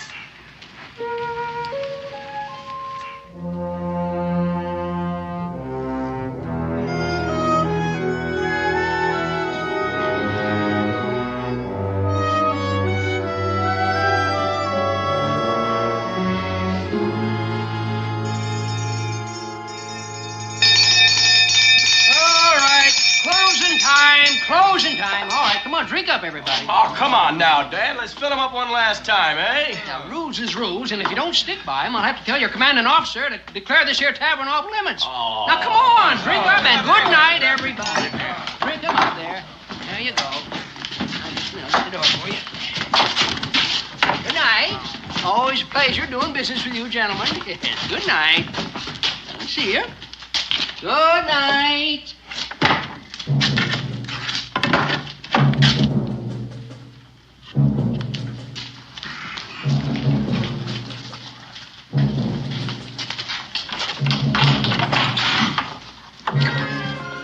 Everybody able to make it? Most of them. Come on, Go, right over fellas, there, hurry. right over there, by the table. Right on in. Over by the fireplace. Let's go. Come on. Hurry.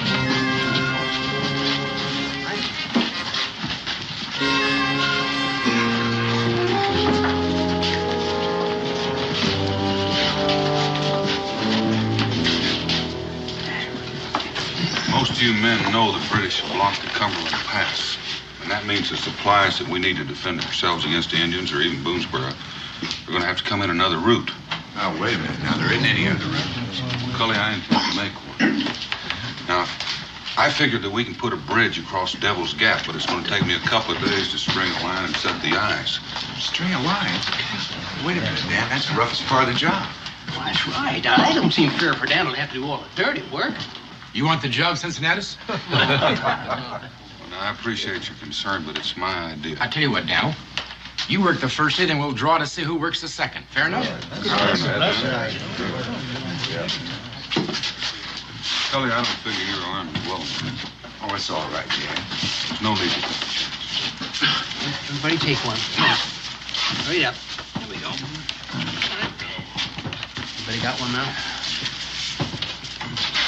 All right. Well, unless I'm mistaken, Ben, you and I are going to do some rope tricks. Man, my big mouth. Well, it'll take us a couple of days to get those eyes in, and then we're going to need all the rest of it. I figure it'll take about a week to finish it.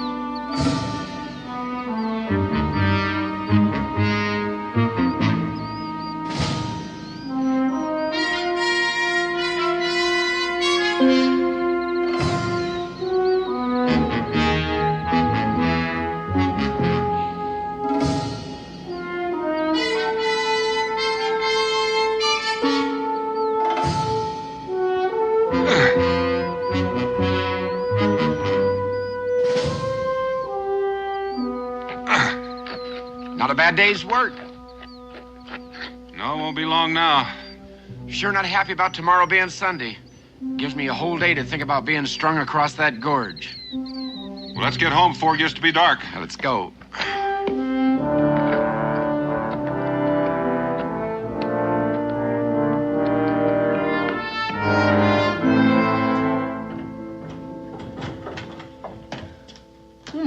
Morning, Luke. Morning. Well, Sunday's day off. What you gonna do with it? Thought I might just take a walk. Want some breakfast? No thanks. I'll get some later. Mm-hmm. Well, suit yourself. Yeah, well, see you later. Well, have a nice day.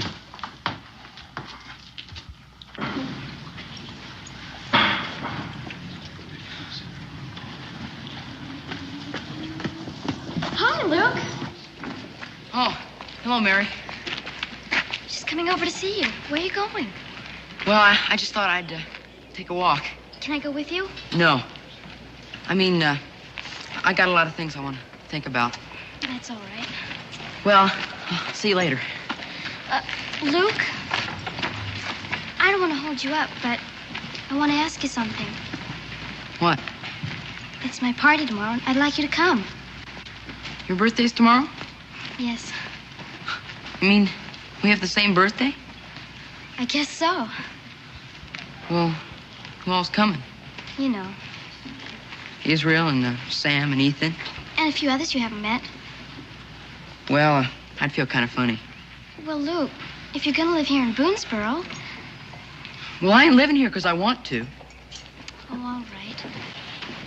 But, Luke, it'd mean a lot to me if you'd come. You will? Why? It just would. Why do I have to explain everything? Well, all right, I'll be there. Listen, I want to get going, so I'll see you tomorrow.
Hello, Mary. How are you? Fine. Well, what can I do for you? I'm looking for Luke. Oh? You see, we're giving him a surprise birthday party at the schoolhouse today. Is that so? Yeah, and I wanted to make sure he remembered. Well, he didn't say nothing to me about it. Well, he's supposed to think it's my party, but it's really for him. Is he here? Well, he's inside working. It's all right if he goes, isn't it? Oh, sure. Just go right ahead inside. Thank you.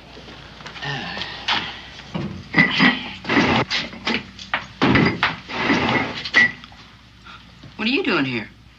I came to remind you about the party. Huh? You forgot about it? Oh. Yeah. I guess I did. Well, you're coming, aren't you? I don't know. But you promised. And besides, I was counting on you to help me get things ready. Cincinnati says it's all right. Well, I guess I'll come. Good. As soon as you can. All right.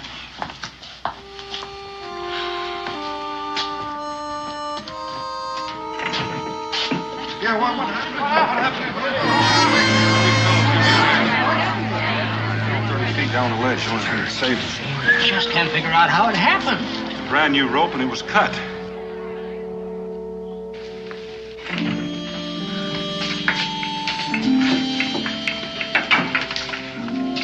Come over and hold this, would you? Sure. Looks like you're about finished. Well, you're late. Took me longer than I figured. That's all right. The real reason I wanted you here early is I have to talk to you. What about? Yesterday. Well, what about yesterday? Well, you were kind of different.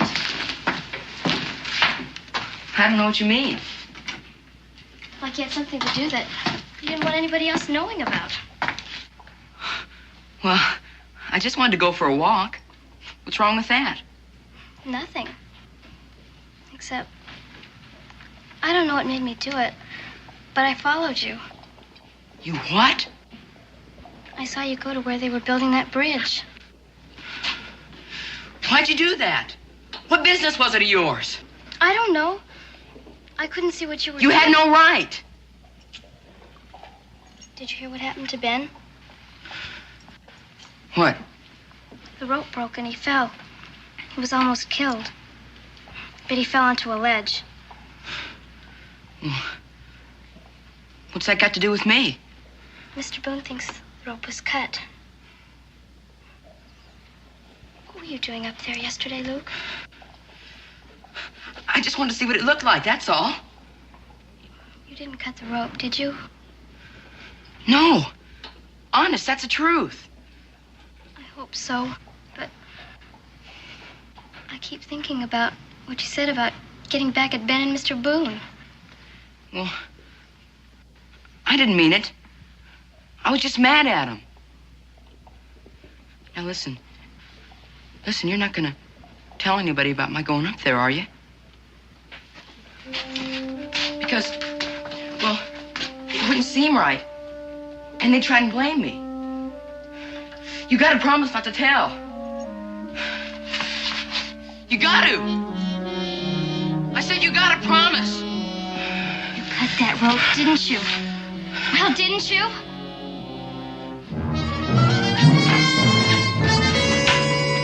Hi, Luke. What's wrong with him? Something must have happened. I knew he'd wind up doing this for nothing. Let's go see if Mary knows what happened.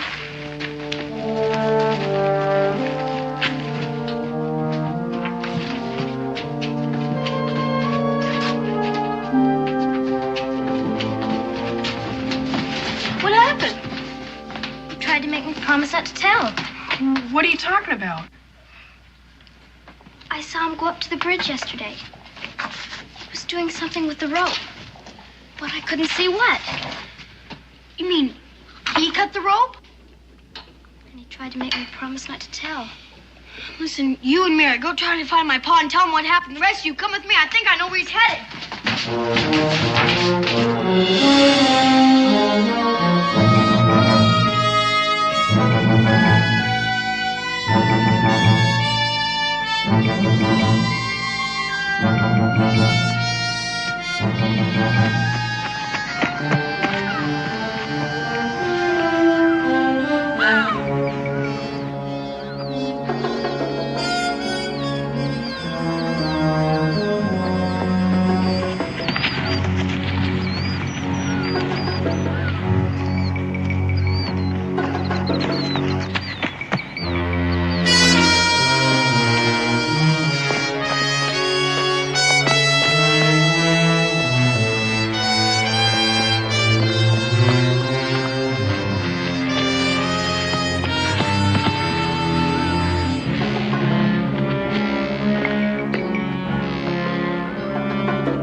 Hold it.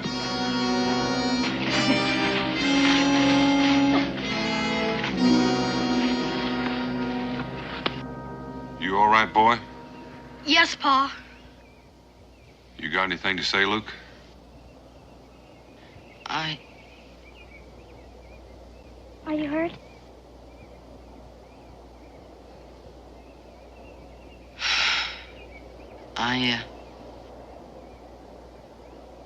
I guess I kind of ruined your birthday party. It wasn't her birthday party. It was yours. Mine? It's supposed to be a surprise.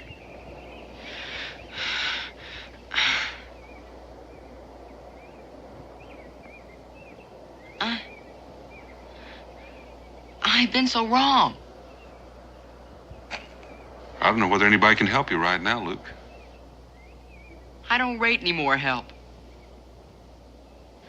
That's all anybody's been trying to do for me is help. But I didn't believe it.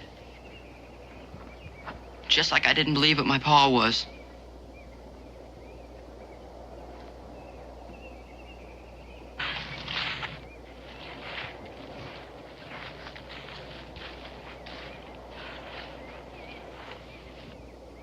You know about your pa now?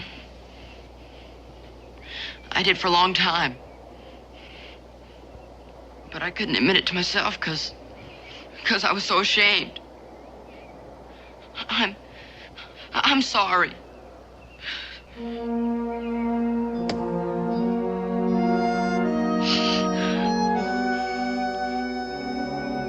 Why don't you young'uns walk Luke back to the fort?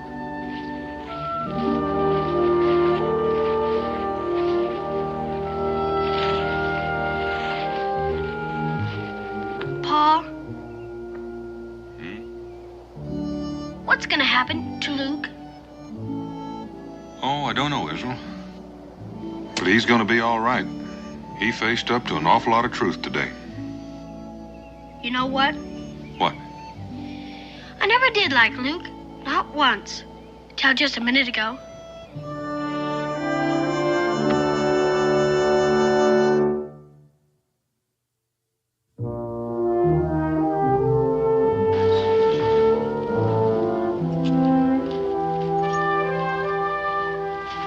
Well, it's kind of up to you, Luke. Mosses are a fine family, and they're willing to adopt you as one of their very own. Well, I don't know what to say, Mr. Boone, after all I done. Especially to you, Ben. Well, it's all over now, eh? We got that bridge built. Well, do you want to live with the Mosses? Sounds like a fine idea to me. All right, I'll go over and give them the good news.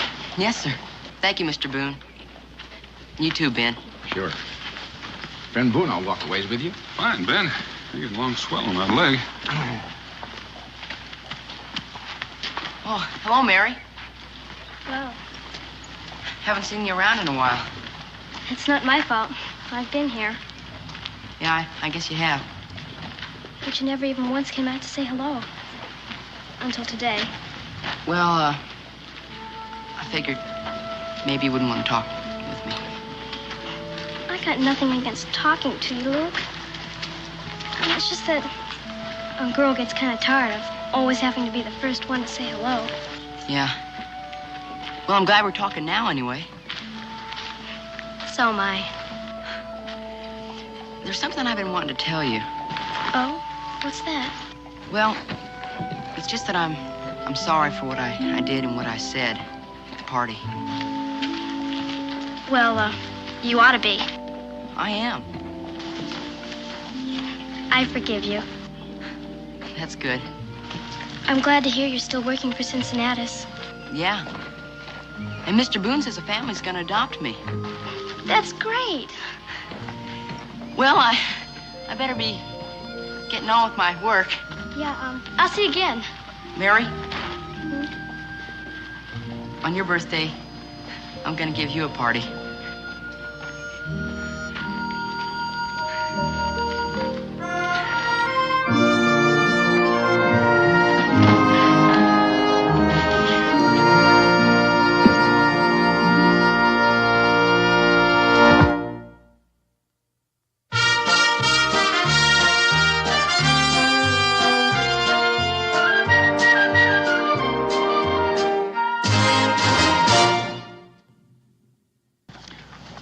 Maybe yesterday.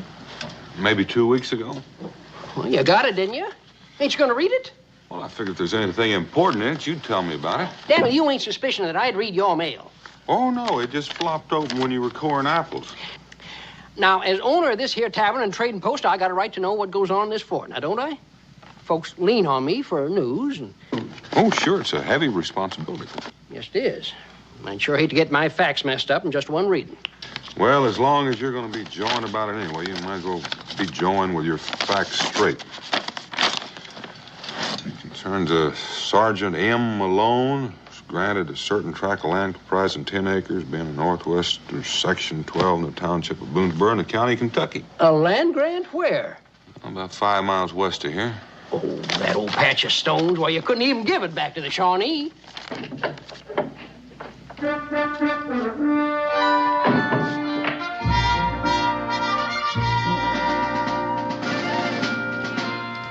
Rum. Rum, I said. You gonna keep a soldier waiting? Yes, ma'am. Sir.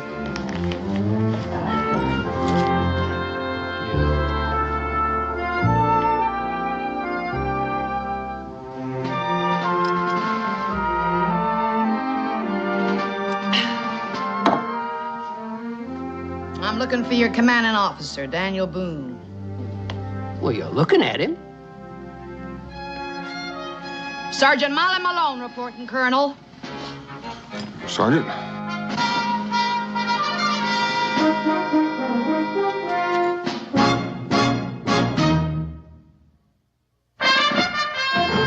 Daniel Boone was a man, yes, a big man, with an eye like an eagle and as tall as a mountain was he. Daniel Boone was a man, yes, a big man. He was brave, he was fearless, and as tough as a mighty oak tree. From the coonskin cap on the top of old Dan to the heel of his rawhide shoe, the rippinest, roaringest, fightingest man the frontier ever knew. Daniel Boone was a man, yes, a big man, and he fought for America to make all Americans free. What a Boone wanted to do and what a dream come true was he.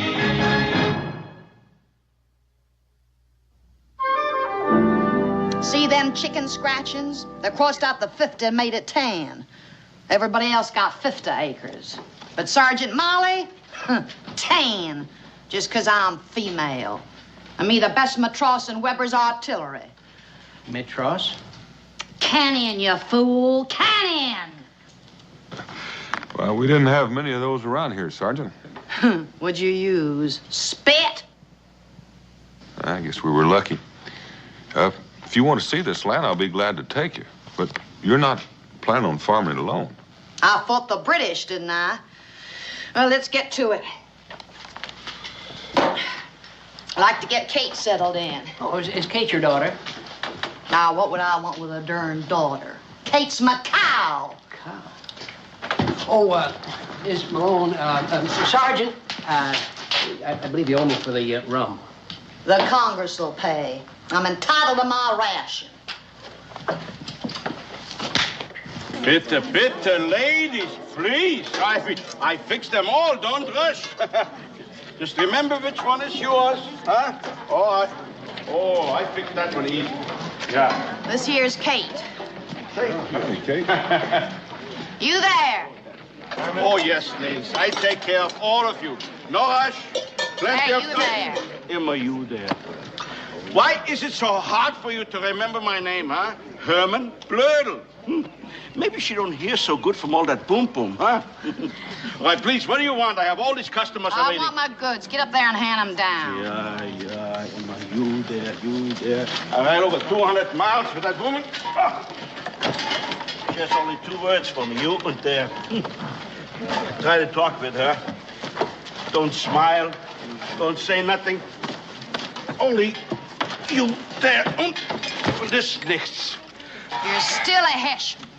I am no Hessian. I am Yankee, same as you. Well, Herman, thank you for bringing Sergeant Malone safely to Boonesboro. Oh, that's all right. Ham? It was me who was on lookout for Indians. You couldn't tell a rifle ball from birdseed. Takes more than gunpowder and bridges before you can be a man.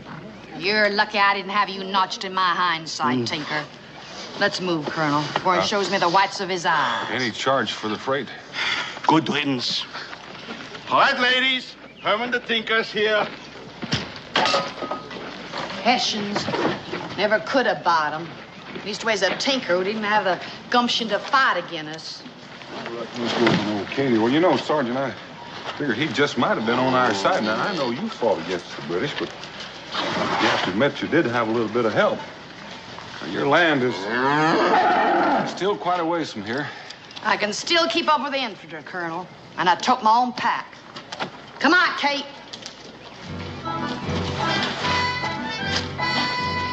Sir, Sergeant.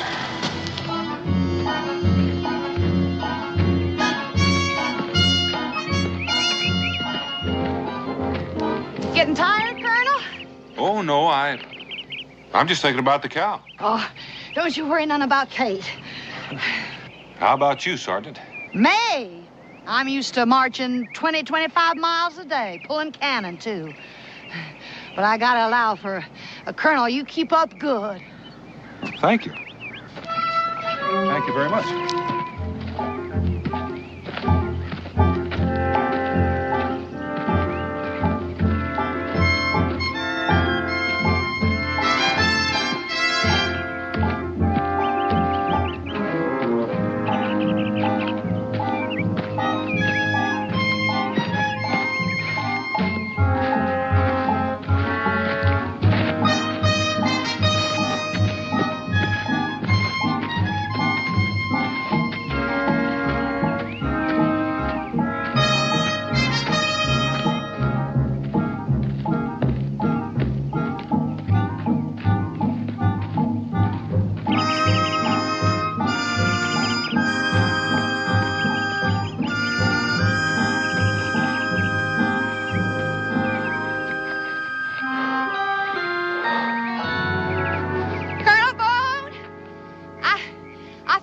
Getting tired. She needs to stoke up. Well, she's welcome any place around here, Sergeant. It's all your land.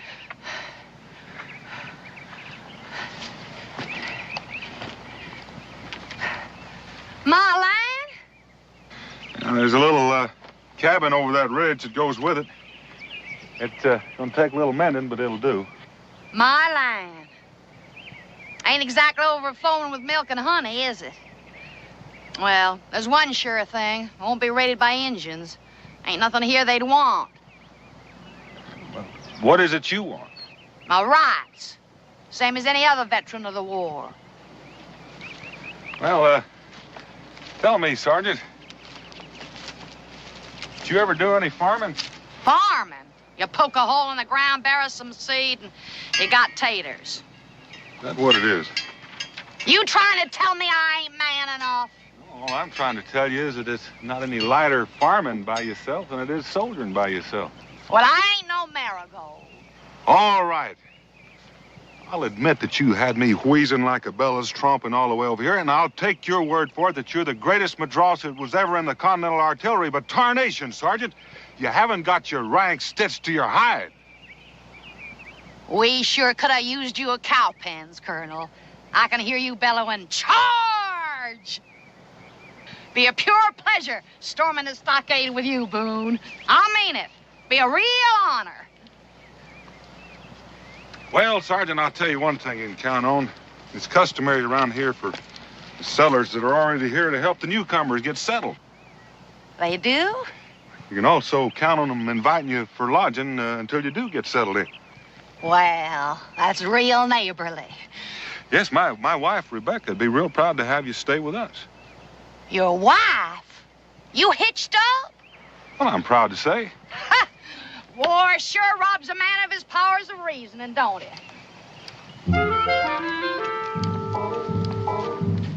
Come on, Kate.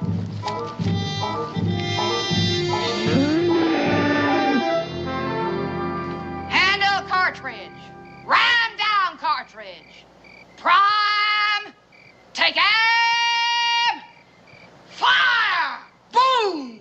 Right in the front ranks, boy. I tell you, we must have wiped out 50 in one shot. Sure beats a musket. It sure do, boy. Now you try it.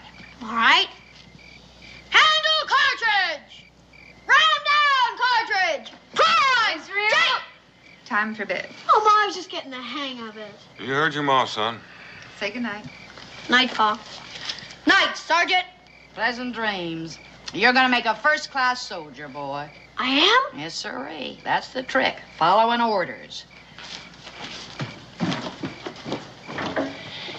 Your missus serves a real fine mess, Colonel. Ain't it so good since we ambushed the Redcoat kitchen wagon? I'll have to tell her that. That's a real smart towhead you got there. Thank you. He's near ready for his own musket. Oh, there's plenty of time for that. I figure a boy ain't really grown till he's notched at least a bear in his hindsight. Oh, until he's been scratched by one. Nature's way of reminding you you're on your own. Well, Sergeant, out here, we like to think of ourselves as kind of one big family. Family? The way I see it, having a family is like having an outpost in the middle of nowhere. Gosh, Ma, she must have been in 100 battles. At least. You know, the way she tells it, you can just hear that cannonball whistling. I'm sure glad we had her on our side. She's one of the bravest men I ever met. I'm only scared as women. Huh? Good night, son. Well, sir, after marching 27 miles in snow up to our gizzards, we stumbled on them, drunker than a tribe of Mohawks on sour mash. Daniel, Miss Molly's had a long, hard trip. Don't you think you might be tiring her? Oh, me tired? Me and the Colonel's just been swapping yarns. Well, I ain't half started. I'll fix your bed anyway. Thank you. Well, I could use the rest. You're going to have a hard day tomorrow.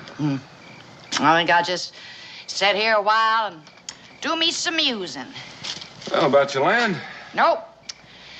About how some officers sure give up easy once they get hitched. Good night.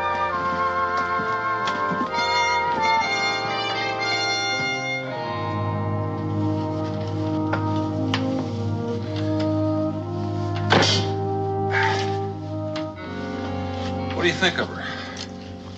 A man or a woman? As a person. She's still fighting the war, Dan. It was a big slice of her life. That is her life. Just looking for somebody to share it with. You know something? She just might snag a husband in Boonesboro. Be a mighty lucky man. Isn't every groom that gets a cannon with his dowry? He's a sharpshooter, too. I'm beginning to think it might have been a heap smarter if I'd taught myself to fire artillery rather than churn butter. Becca, if I didn't know you better, I'd say... I'm not even going to say it. Why, you have to admit you enjoyed reminiscing with her. Well, like a couple of soldiers passing the time. Dan, she may be wearing a uniform, but she's still a woman. Well, Becky, she's going to have a hard enough time as it is without giving her trouble that she hadn't reckoned on. Well, that's what I mean, Dan. How's she going to farm it alone? Well, she won't be exactly alone. It'd be less than neighborly if I didn't give her a hand clearing the stumps. And trimming the logs and chinking and... But you don't expect me just to stand there and let her do it alone. She's a woman. A minute ago, she was a sergeant in Weber's artillery. 10 minutes before that, you were fighting the Battle of Bunker Hill. Together.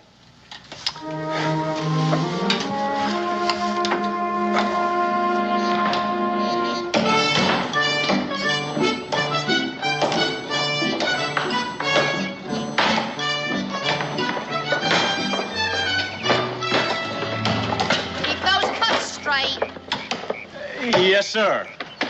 Now, don't tell me you measured that. You're more than a foot off. You call that chinking? What's wrong with it? It's plumb full of leaks. That's what's wrong with it. Look, I've been chinking cabins ever since I came to Boonesboro.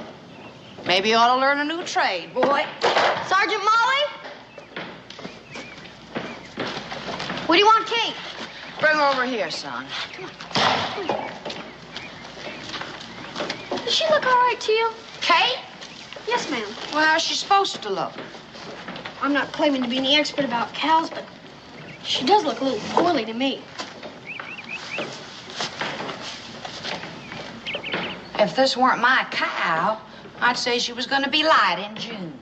Light? Cow, boy. Ain't your ma told you nothing about pollination? Genesis? Oh, you mean from the good book? Well, it started around then. Now, you pay close attention, boy.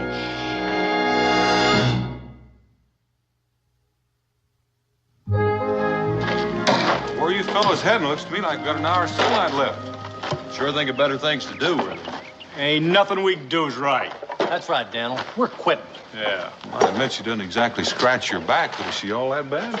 You don't have to take her sass. She ain't the only one that fought them redcoats. Yeah, look, she's got her house. Let her live in it. Come on. We're sorry, Daniel.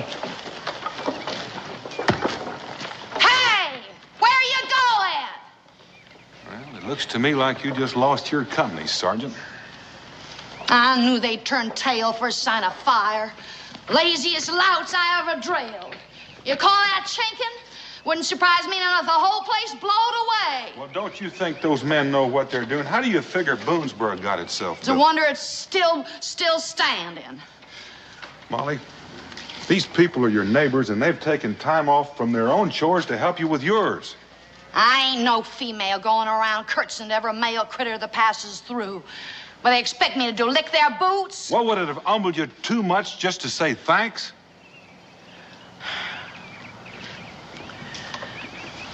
It don't come easy to me, Colonel. Never did. Sometimes it comes near to spilling out, but it catches in my throat and I swallow it. I'm going to try to tell you another way, Molly.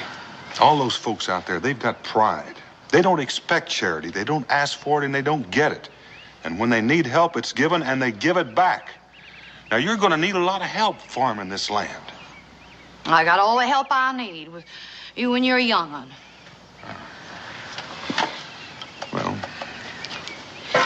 maybe I'm not going to be around all that much. Nah, you ain't about to let down a veteran of the Continental Army. Guess what, Pa? Kid's gonna be a mama. Ain't that right, Sergeant Molly? Here's so, boy.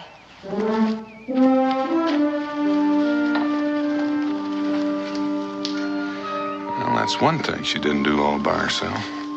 I'm finished, Mrs. Oh, I've got some more. Just a second. Be right back.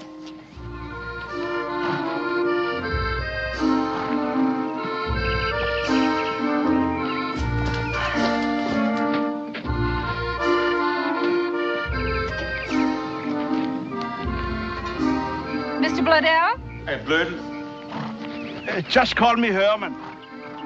Herman. Oh, my, you work so fast. It's not good, my work? Oh, no, it's just I've given you so much to mend. You've done it already. Oh, well, it's no good to stay in one place too long. Sometimes I like it. I don't want to leave. It's good dirt, huh? Smells sweet. Lots of rain, huh? You ask questions like a farmer. Me? My father may be in the old country, but no. I have good nose for dirt, though. I travel from place to place, and I fix the pots. I see the country. Sounds lonely.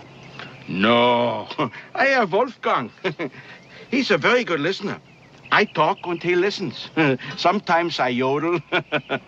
And he has, wie sagt man, he has a good ear for music. Mr. Bloedel, have you ever thought of getting married? You what? Why not? Herman loves Kentucky, and he's through tinkering, and Molly's got the farm, and Herman's got the hands. It's a perfect match. Rebecca, this may come as a surprise to you, but they've met, and they can't abide one another. Well, maybe that's exactly what they need. As I recall, Mr. Boone, we met under similar circumstances.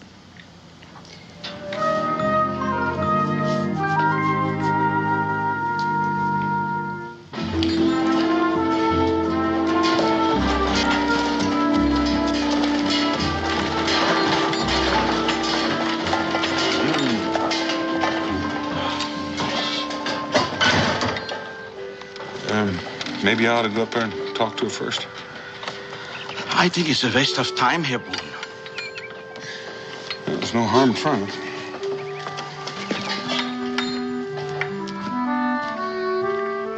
Molly? Molly?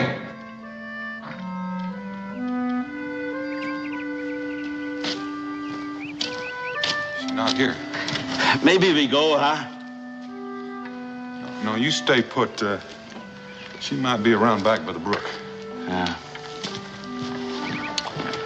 I still think it's a waste of time.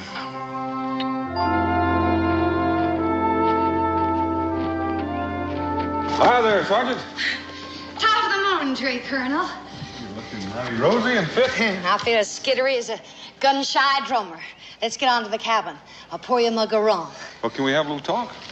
Now, you here again to tell me I can't run this place alone. Well, Sergeant, any man would find it You think difficult. because of this leg I can't tote my own water?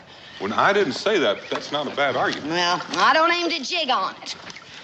Found a farmhand for you. You what? Yeah, sure did. I've got you a hired hand. You can call him a recruit if you want, but he's still going to be working for you. Even if I don't want him? Well, you're going to have to want him.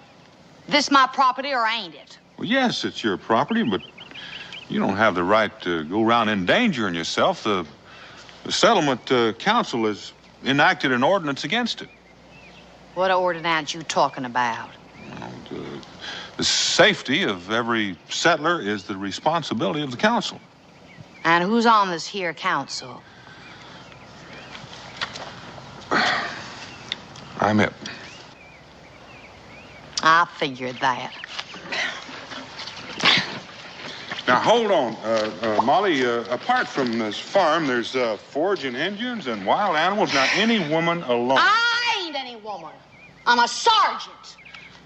Well, I'm a colonel. And now, Sergeant, I order you to hire a man. And I thought we fit the war for independence.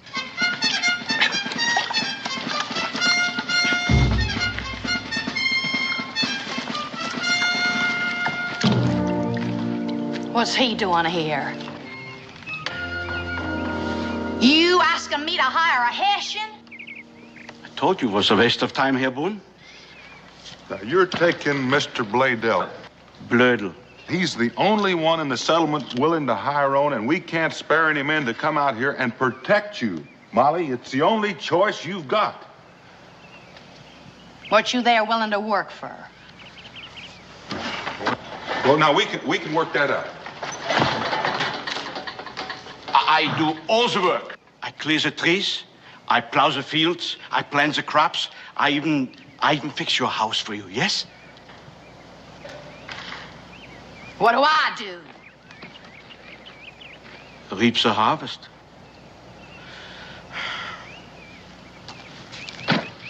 What's that gonna cost me? 1 acre of ground. What? I don't want wages. I only want my own little piece of land. He don't want to work for me. He wants to be a partner. Well, I don't need any. Well, you can't farm all your land anyway. No. 1 acre. You ain't getting choice. I take what you don't want, but I get 1 little piece of land. Now, that's fair, Molly. Can you shoot? Shoot? Use a gun. Kill! I'm sorry, I don't have that skill. So you protecting me or mayhem? And another thing, where's you there stand? Oh, don't worry, I sleep in the wagon. Well, better be awful ways. I don't want that pot and pan jangling bothering Kate. Well, then is it a bargain? You got your bargain.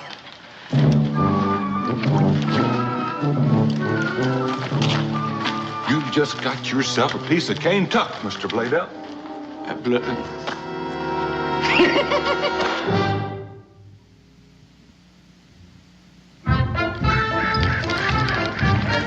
Howdy. Oh, Wolfgang. Oh.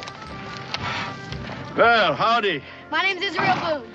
Israel, he who striveth with God, huh? You must be Daniel Boone's son, huh? And you're Herman the Tinker. No more. Now I'm Herman the farmer. I don't see no farm. Oh, don't you remember it took the Lord 6 whole days to make the whole world? I guess he had more to work with. Look, think with your imagination now. Over here, we plant corn, tall, huh? And over here, an orchard with peaches and apples. My mouth is watering already.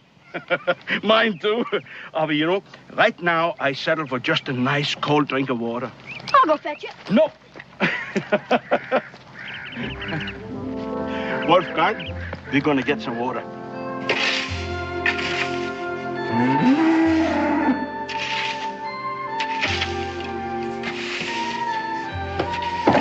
Sergeant Molly, I need a pail. What for? I gotta fetch the Tinker a drink from the Creep. The Hessian? I kind of like him. Pa says you can always tell a man by what's written in his face. Well, all I can say is what's written on it ain't worth reading. There's your pail. Thank you. All right, Kate.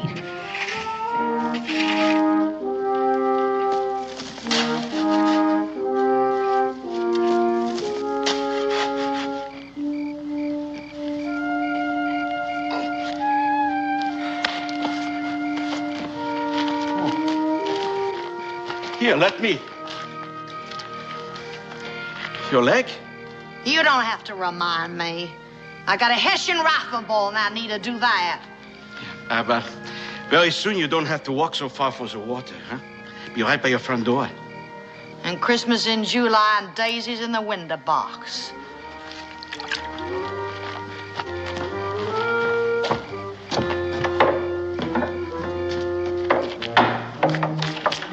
Show her.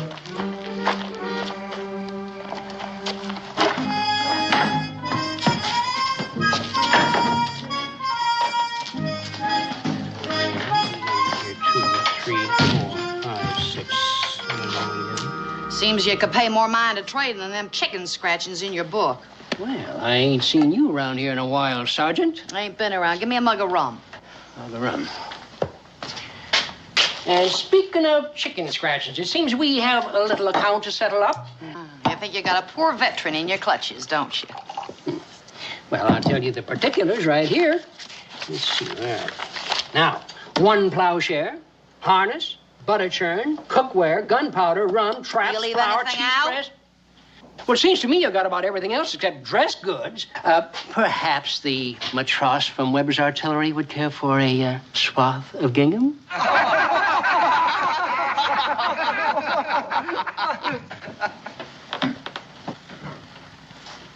You funning with me, mister? I've got some flour. It's fresh from the mill. Give me a bag. Yes, ma'am. Sir.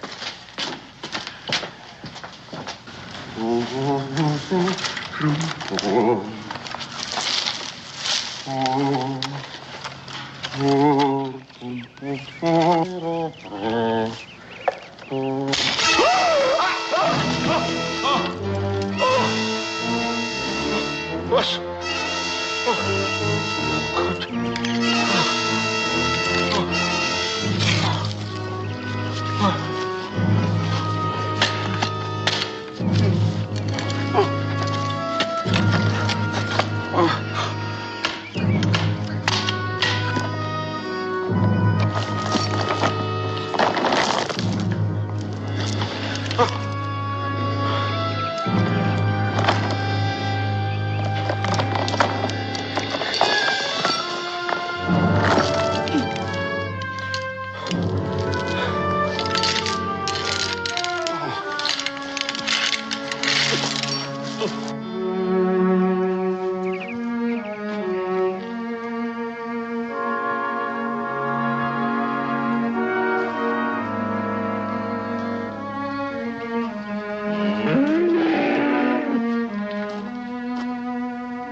What's the nose? Taper.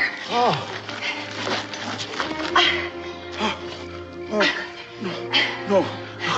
Look, it's wagon.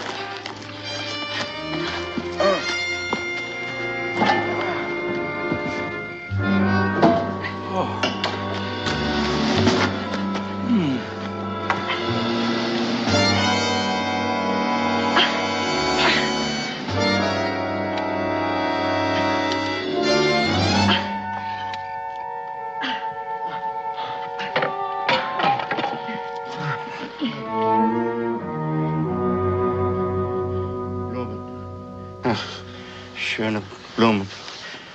Fräulein. Mein Name ist Judea. Hermann Blödel. Was ist los? Settle down. It's only Kate. Bob.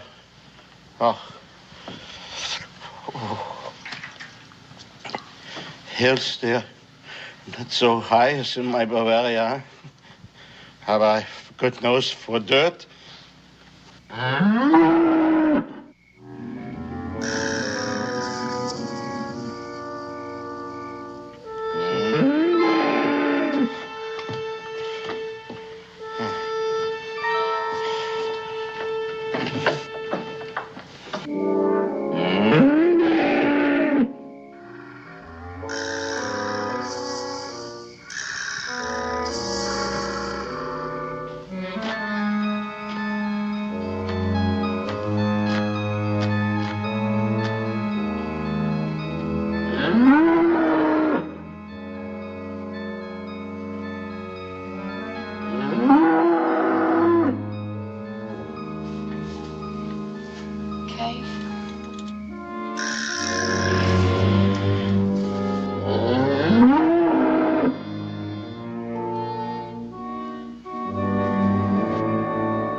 This is your cabin? Yep. This is your bed? Yep. Oh, I don't understand. Ain't nothing for you to understand, Herman. Herman? You call me Herman? Now, what else would I be calling you? Unless you've been lying to me about your name. Yeah, what? Oh. You stomped on a bear trap. I drug you in, put on a poultice, and then when my back was turned, you bolted out and shot yourself a painter. Painter? I got the hide outside to prove it. You sure you never toted musket for von Kniphausen's brigade? I'm not sure of anything. Anyway, your fever's gone. You took care of me? Someone had to. Look, I am full with gratitude. It weren't nothing. Nothing? You dragged me here by yourself. You put me in your own bed. You still say it's nothing? Any fool that'd step on a bear trap. You undress me. Sure. Don't you think I've seen recruits' skin before? You forgetting I'm a sergeant? I don't forget that you're a woman, Sergeant Molly.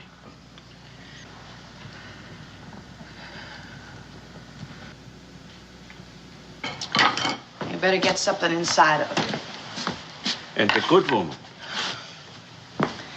You talk like the fever's still addling your brain. Well, I know what I am speaking.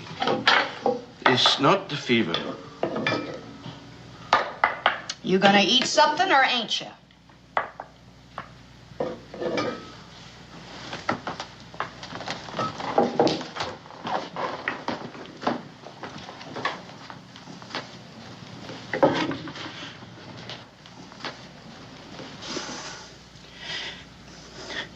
Why is it so hard for you to accept a simple thank you? I didn't ask for it. Sometimes a man can give something for nothing. Is that so bad? You gonna eat or ain't you? I've been working here now for a long time. I chop the trees. I plant the crops. I even dig a well. All that time we say nothing to each other, not one word. Just now, you call me Herman. First time. My heart is so full, I cannot speak.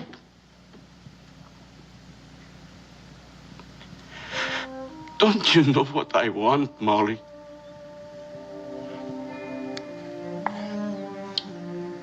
Whatever it is, I can't give it to you, Tinker.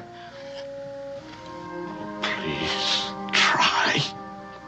Finally, you call me by name.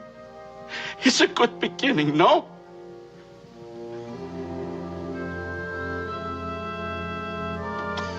I got to look to Kate.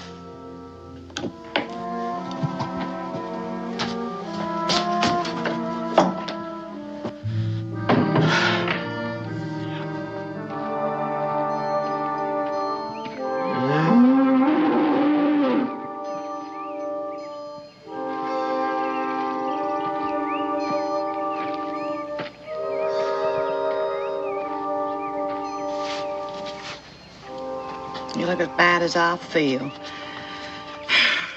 I'll teach you to go fooling around with bulls.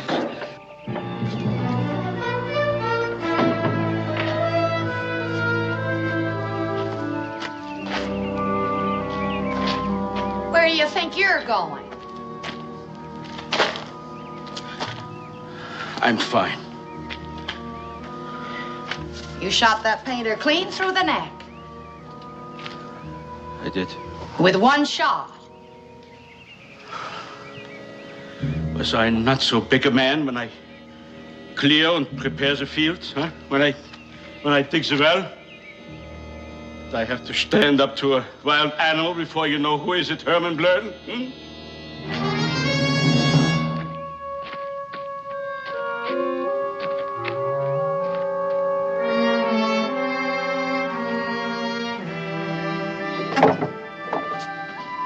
Sergeant Molly Malone. I'm afraid the colonel isn't here. It ain't the colonel I'm calling on.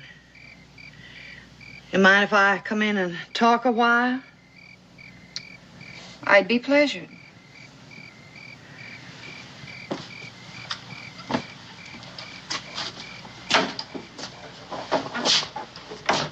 Don't feel like no barracks, do it? It's real homey. Why don't you sit down, Molly, and I'll put the boiling water on. I ain't good at woman talk or much of a tea drinker. You know, I'm not either. You mind if I stand saying this? Of course not. I ain't gonna come easy, and knowing me, it ain't liable to come out right. You think I ain't on to why the tinker's roosting on my property? The two of you hatched it again me. You want to tell me that ain't so? It is so. I'll own up to it. Why'd you do it to me? You were two lonely people who needed each other. Now, was that so wrong of me? Who asked you to? I had my lamb, my pension, and my memories. You had to bring a tinker into my life. Molly, you're in love with him.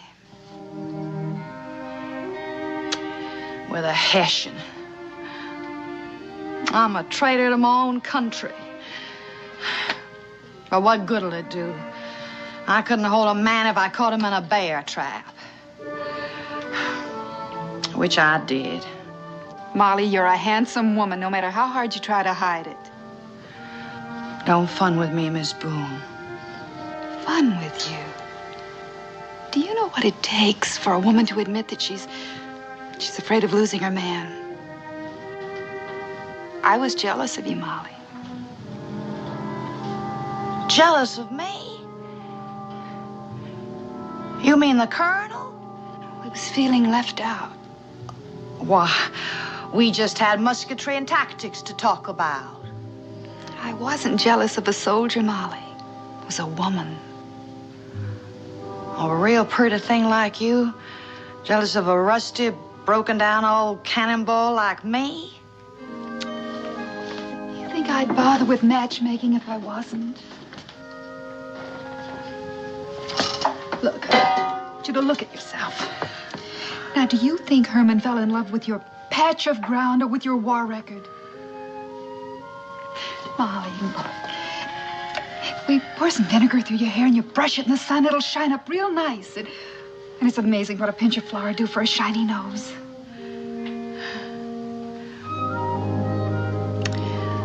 Seems like Cincinnati's selling all the makings of sin right in his own tavern. Just like Paris, France.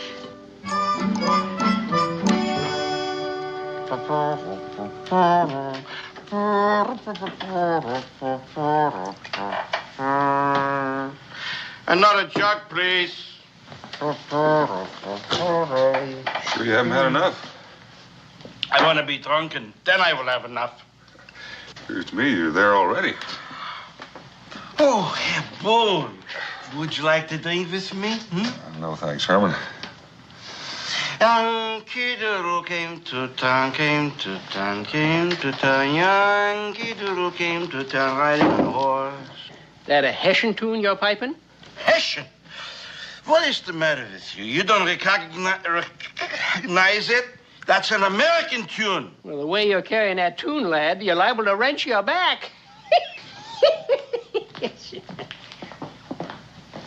Oh. What is wrong with me, Herr Boone? Wrong? Well, what can I do to prove to her that I am a man, even though I come from the old country, you know? Well, it's not you, Herman. It's Molly. Oh, she's a fine woman, a good woman. You know, it just might be that you're trying to get her to lean on you, and we might too fast. What is a man for? Well, Molly Malone still thinks of herself as a sergeant in the Continental Army. She's just not apt to surrender without a fight. Don't bet. If that's what I have to do to prove to her that I am a man, I fight her.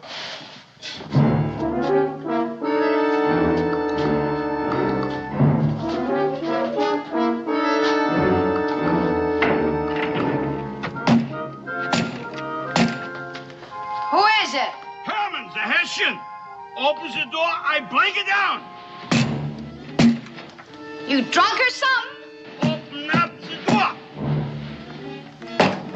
You know there ain't no lock on that door, you dang fool. I can still smell the rum on you. Why not? I brought it with me.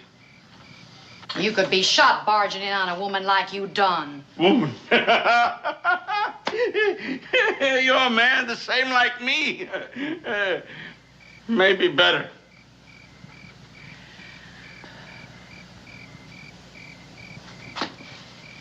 I demand that you give me satisfaction for my honor. We fight a duel.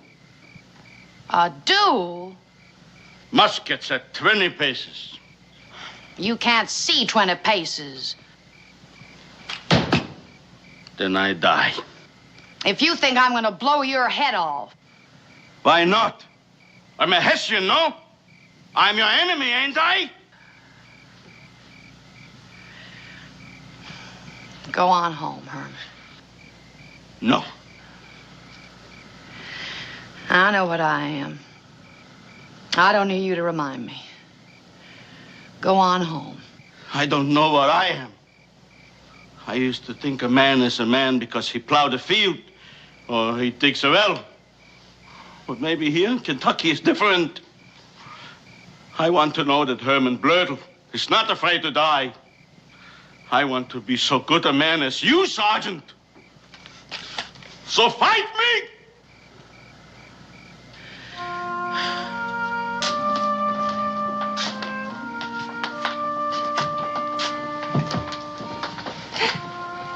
You're a better man than me, Herman.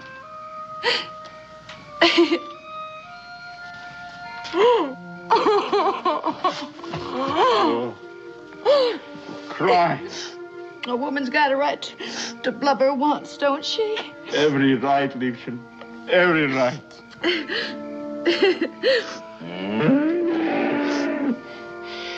That ain't no painter this time. Seems like Kate's about ready to calve. Oh, come, I help you. No. No. This is woman's work.